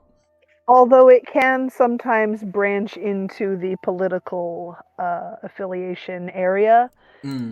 As all things do. Because some people's hanky code preferences, as expressed, can lean a little bit into the realm of, that's not PC. Yeah. I learned a lot about hanky code when I was teaching. Who was it? Was it you or was it somebody else about hanky code? I think it was me. I was playing I one of think the it was Prince of you. Persia games. Oh my god, yeah. I think, yeah, oh god, yeah, and I was like, oh, look at that, the Prince of Persia is flagging. Flagging this. Yeah. Oh god, he was what was he flagging? He was... Yeah, well, a murderer or like yeah, it's a different AVH level or GBH, yeah. you know. But yeah, and you know they do take pride in it because they're like, yeah, I've taken real steps to ensure that we're doing this thing. It's like, ugh.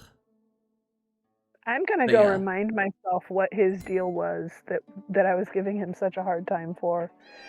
What game was that? I think it was Prince of Persia: Forgotten Sands.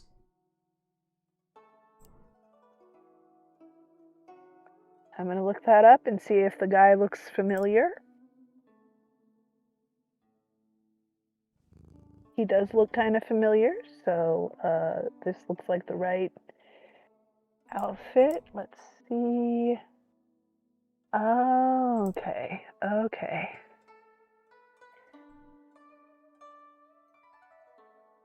Oh my god, yes, okay. I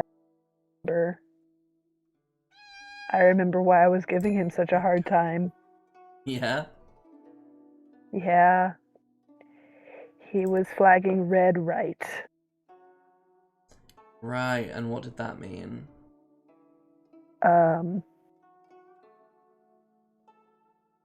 I just fucking blurt it out? Is that gonna be okay? Yeah. What does red right mean? Likes to be fisted. Nice. Oh my goodness. Yeah, that's why I was giving him such a hard time. Yeah. I was like, this little punk, he's running around flirting with all these pretty ladies, flagging red right. What a silly little man. What a fun series of Sir, video you'd games. have probably better luck with the gentlemen around you. Mm-hmm. Honestly, flirt with some of these guys. They're probably a little more aware of what they're looking at, and also possibly some of them might be a little more interested. Yeah. Farah, Anyway, no, yeah. she doesn't remember me. Ah well. Hello, boys. Right? Honestly, I'm not sure if Farah doesn't remember, or if Farah doesn't want to remember, honey. Honey, are you sure she doesn't remember, or is she just playing dumb? Get out of this conversation. Ah. Made so much progress on that. So Oh, much progress. We even- are a problem. We are a problem, but we are having fun, and that is all that matters. Because it's Remedy's birthday. Eee. Oh, but you morph. said your fellow theater folks had a party for you because it was your Because the birthday. man didn't duck. Oh my god. Oh. Yeah. They had a gluten-free caterpillar cake for me. Oh, how fun! Yeah. It was completely unexpected.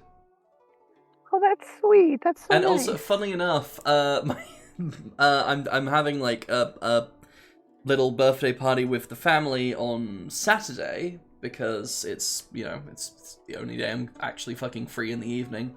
Mhm. 'Cause you got And all my these my places my to work. family have also got me a gluten-free caterpillar cake specifically. I think it might even be the same one. Oh no! You're gonna have so much cake. You're technically not killing anyone in chess, but taking out the other king can be imagined as slaying. Okay, but Jathan, the king is the one piece you cannot capture. So The king is the One Piece. basically. But like you can capture any piece in chess except the king. You cannot capture the king. In order to win chess, you have to get the enemy king, the opponent's king, into a position where he is in danger of being captured and cannot get out of that danger. At which point, the game ends. Game over. You've won. They've The last lost. time me, Morris, and Jay were playing Peak, at the end of it, it was just me and Morris playing chess in Peak using the giant So, chess set yes. for like And, oh 2 my hours. God.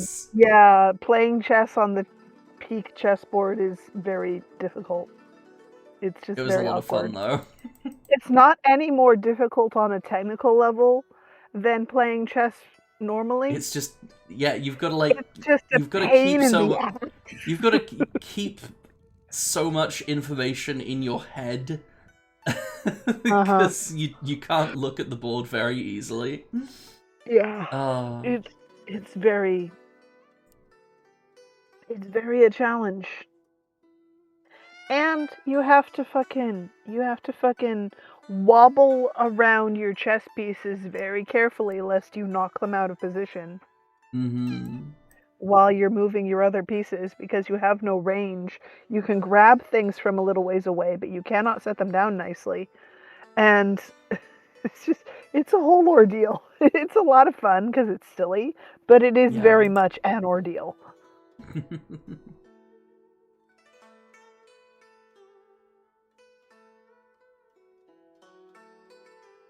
May we zoom in on the board a bit?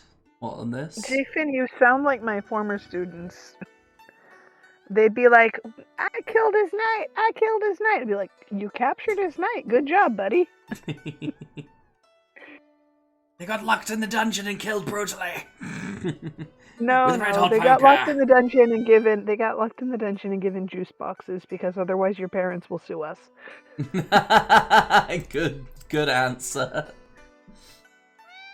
And the dungeon is like the dugout in baseball. They've got juice boxes and snacks back there, and they can watch the rest of the game. Go. But like, also, you can't kill the pieces, because what if a pawn makes it across the board? Then you need the pieces to come back from the Oh dungeon yeah, it's hostage negotiation, of course. to fill in the role of that pawn's promotion. And yeah, most of the time you're gonna want to queen. You're gonna want to queen that pawn, but sometimes it might be better to have a knight or a bishop or something. You know, sometimes you just need something a little something specialized, and you don't need a queen right now. And also, every chess set only comes with 2 extra queens, one of each color. You don't have 5 extra queens of each color. And listen, most of the time you're not going to need that. But when you're in 2nd grade and you're playing your buddy who isn't sure what to do about your pawns that just keep going right across the board, you're going to be promoting a lot of pieces. You're going to need something to do about that.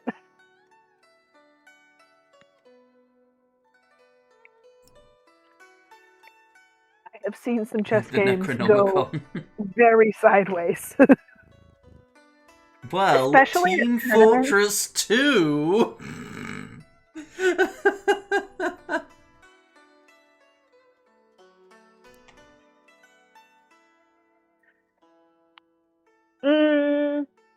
So the fun thing about that, Dio, is, and this is something we tried not to really point out to the children, because we were at a lot of different schools, and some of those schools, the parents were opinionated. But pawns are definitively chess men. That is the name of what a pawn is. Pieces are your back rank pieces. Pawns are your chessmen. They are not considered pieces. They are considered chessmen. And they are very specifically referred to as men. Take that as you will. They do generally promote to queen when they get to the end of the board. So as far as I'm concerned, pawns are all just drag waiting to happen. And or fabulous, incredibly cool trans girls who just took a little while to get there. You know, It happens. take it as you wish. Yeah, it took Took me 25 years. my trans stuff mentor said to her mother when she was a child, and we're talking like 4 or 5. Someday, Mama, I'm gonna be a blue-eyed blonde lady. And her mother looked at this little black boy and said, "Good luck with that, son." Now, I say this, I'm telling the story as she tells it. She does not, she did not identify as a boy then, and she does not identify as a boy now. But this is how she tells the story, as she puts herself in her mother's perspective for a moment, you know? And so, you know, she went on with life, lived her life in this body that didn't quite fit from her perspective. She got all the way to her 60s, and then she said to her psychiatrist, she said, "Doc, I can't do this anymore. I got to transition." And she started the process of transitioning in her 60s. So, you know, she was there. She took the long road to actually getting there physically, but she was there very early. I, you know, took a little longer to get there. I knew for a long time that I was not standard issue. I wanted to be a dad when I was in kindergarten. You know, I still kind of, if I ever were to have kids, I would want them to call me dad. That would be nice. That is a thing that has been consistent throughout my life. But mostly, I have had to define myself by what I'm not, because I did not for 37 years have the word gender fluid. Mm-hmm. I knew what a trans woman was. I knew what a trans man was from at least my teens, because there was a trans lady in the neighborhood. She was really cool. She was nice. She had this big fluffy dog that she would let me give treats to and pet when we saw her at the store. She was a cool lady, very chill gal. Miss her. Hope she's doing well wherever she is. But, I knew that this was a thing, but I didn't know what was going on with me, but it wasn't that. Mm-hmm. I was not a trans man. I was some other third thing that I didn't have a word for. It took a long time to get the word. I got there eventually. We get there eventually, Yeah. I like how we've gone here from fucking chess. Everything comes back to being trans. It's our entire personality. Gosh. Well, it's one of those things where it's once you figure it out, you're like, God damn. And it's like, oh, hey, like everything else in my life does come back to this. Fuck, okay. Yeah, and it also everything makes sense all of a sudden. All these things that were There we go. hard or that hurt and you didn't know why, or you couldn't explain why something bothered you, all of a sudden you have the word for it. Yeah. Why did this thing fill me with like a deep sense of like profound sadness? Oh, that's why. Why have I spent my entire childhood and the first massive chunk of my adulthood saying, I am not a girl or I am not a lady? Why do I have to be ladylike if I am not a fucking lady? But then I also wasn't a guy, but I wanted to be a dad. Why that? Oh, well, it's because sometimes I am a little bit a guy. Sometimes I'm even just a smidge a girl. Never by itself. There's always something else going on that dominates the overall gender experience that mostly drowns out the girlness, but it's there. It shows up now and then. I don't think I've ever actually experienced the gender that is lady. I don't think I have. Like, that's a separate thing, That's a separate thing from woman and girl. And I don't think I've ever gotten there. It's like a subcategory, I don't think I have that one. I can't say I don't for sure, because there's a lot going on in me, but I don't think I've got that one. I haven't ever run into it. You know what, Dio? Go for it. You can Dio. You can Dio all day long, if you want to. If you're feeling it. You were expecting a gender? It was I, Dio! There you go. Perfect. Magnificent. Kono Dio da!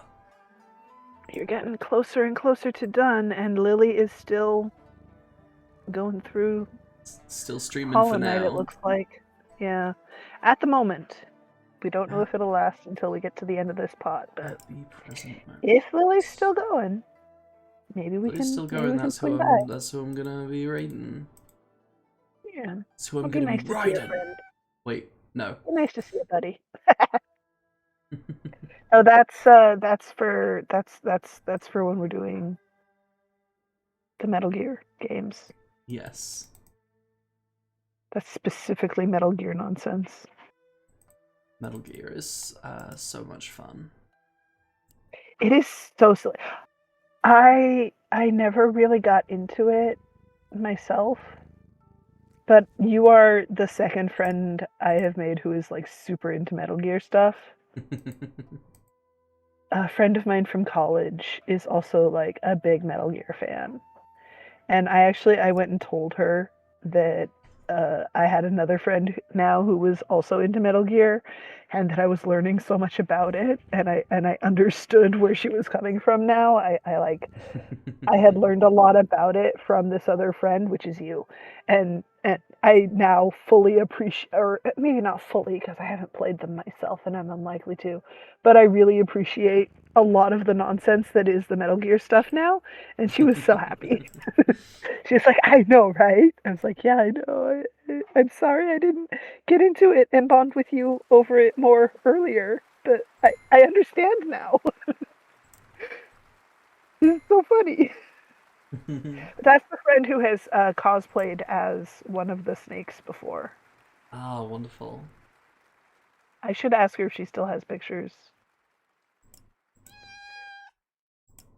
She did the cosplay, and then she at the con. I don't know which con it was. She either found or brought a cardboard box for a photo shoot.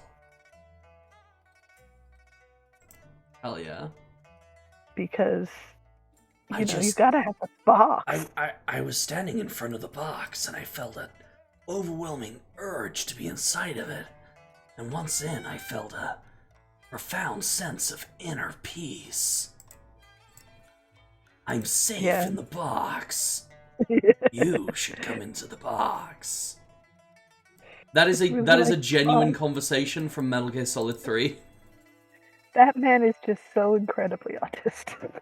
Oh, it's fantastic. He has gun autism and box autism. It's fine. Yes, and that same character from Metal Gear Solid 3 in another game that was initially a handheld exclusive, but is canon and important to the overall story, called Peace Walker.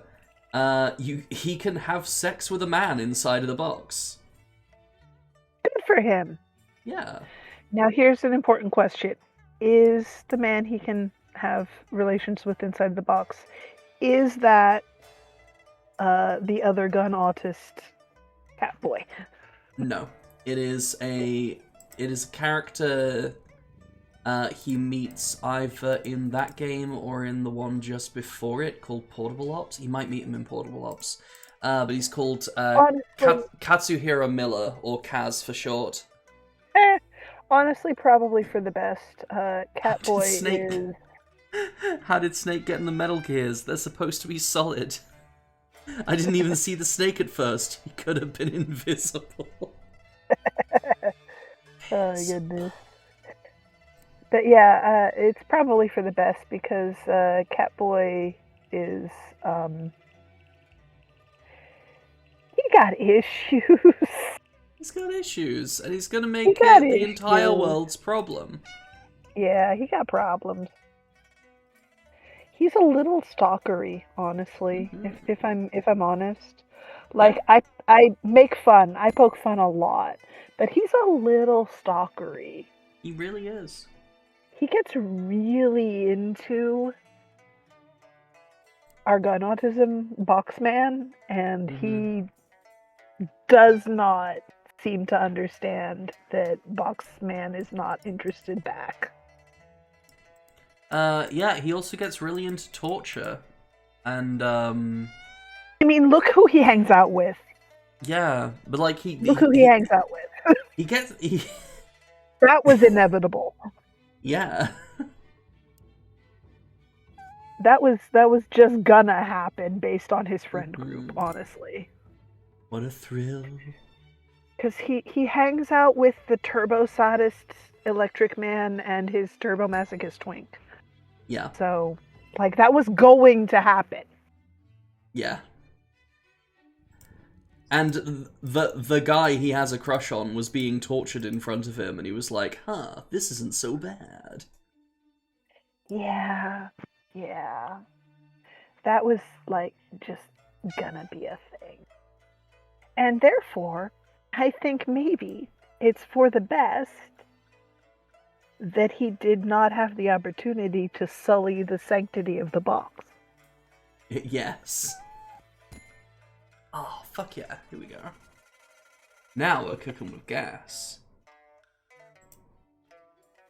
Oh, Now you're playing now we gotta with play the power. triangle game. Yes.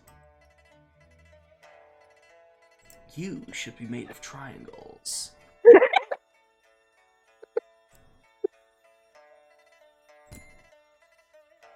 Hell yes, it is shaping up so nice. So loud. Yeah, he's like, damn, I'm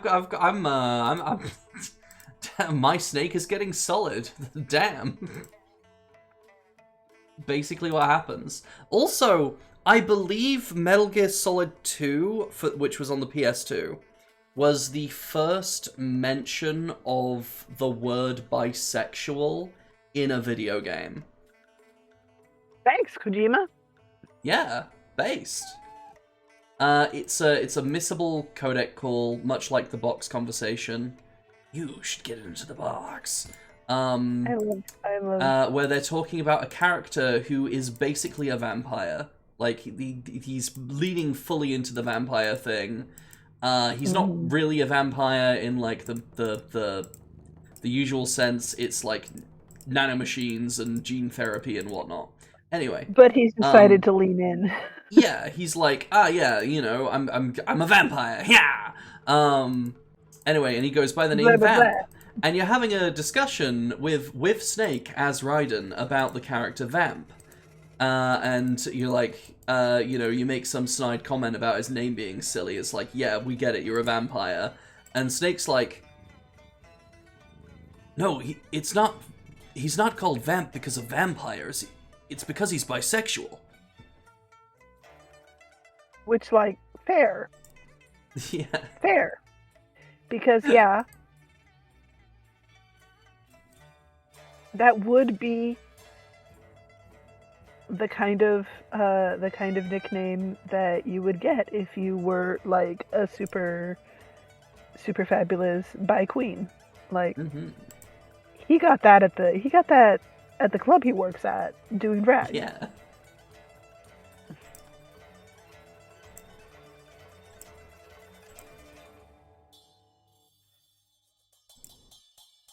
Damn, that music was getting intense for a bit. More triangles. Might be extremely deranged. This thing looks like you can put your balls on the lower part on the top and the sausage on the snout. Yeah, I'm seeing it. Oh. Why did my Twitch start censoring words? Thing and sausage was censored. What the fuck? It's only hard because I'm nearby. Oh.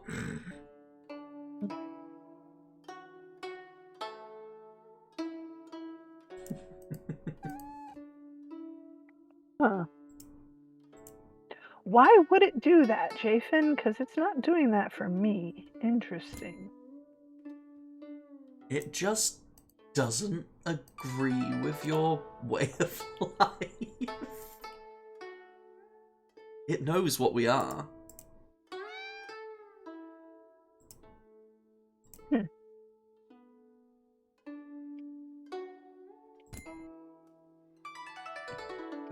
One of my favorite fucking stupid... One of my favorite, like, stupid meme things is, like, just the idea of dogs being homophobic. Like a dog looking at you suspiciously with the caption, "I know what you are." Oh yeah, I've seen Find it that. incredibly funny. What's worse is that specific dog. Mm-hmm. What did I know something.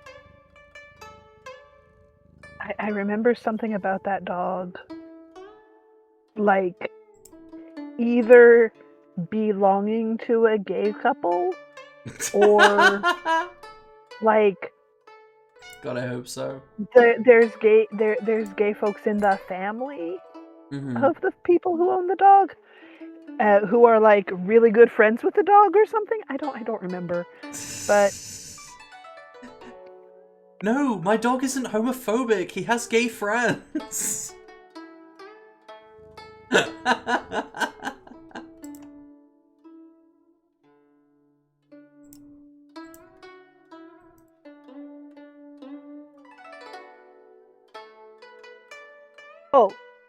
Okay, so yeah, we like to pretend my mum's dog is homophobic as well.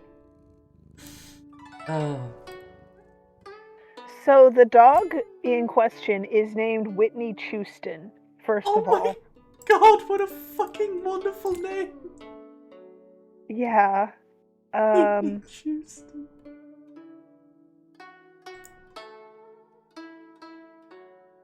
Oh, I'm gonna cry. And I'm, my eyes are leaking. I'm I swear- trying to figure I out. swear he isn't homophobic. He has fucked another dog before. Yeah, that may be it. Oh.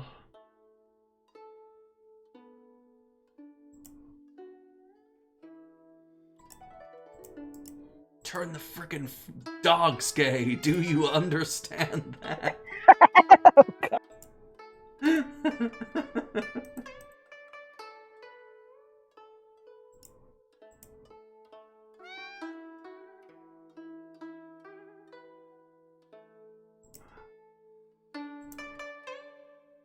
Gay dogs.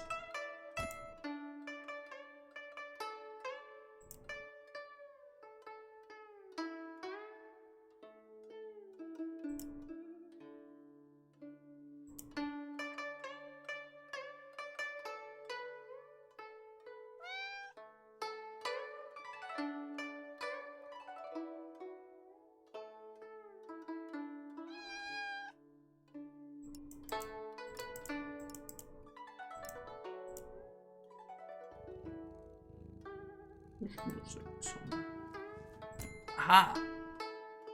Oh, Brain tried to autocorrect to frogs. This is true. That's true. Frogs are my mother's I favorite see. animal. Wonderful. My I grandma have found a loved photo of frogs. Whitney Houston being held by two gentlemen who, if they aren't gay, they are the most gay impersonator perfect dudes I've ever seen. Like they have the vibe. They alert the dar, shall we say? But Wonderful. yeah, if those are in fact Whitney Houston's owners, then yeah, no, Whitney Houston has gay dads. You fucking did it. She headed to a ancient wine But yeah. vessel from the Guan Kiln So of the I'm Song pretty Dynasty. sure. Let's fucking I'm go. pretty It is sure for I'm wine. beautiful. It is for dipping your cock into the wine. As is only right. But yeah, so Whitney Oh. Houston is the dog in question, and Mhm. very cute little dog, honestly, very cute. Just that happened to Wonderful. be a photo with some side eye going because dachshund. We did it. We beat the beauty of porcelain. Yay! There is 3 more chapters after this, which we will not be doing today. But we beat chapter 1, which is the free chapter. The others are all like 80p each. Yeah, they're really inexpensive. Very For cheap. those of us who are American, they are 99 cents. They're very, Nice. very inexpensive. It's like super affordable to just buy the whole Yeah. thing. It was like less than £3, Yeah. significantly. Like it's like $2.98 for all 3 of those, and base Mhm. game's free. Base game is free. You too can torture yourself with pottery puzzles. Quick, before the ad break happens. Oh shit, ad break start. I'm gonna I'm gonna raid Lily. We're gonna hang out for a bit. Yeah. Raid browser. Is Lily still going? Please. also important question Yes! is Dio's back! Yay! Dio's Dio, you back. We're raiding Lily. Yay. Hopefully we get there before she finishes. 7, 6, 5, 4, 3, 2, 1. Good night, everybody. Thank you for joining me for my birthday stream. Gobbo raid. Gobbo teeth raid. Let's fucking go.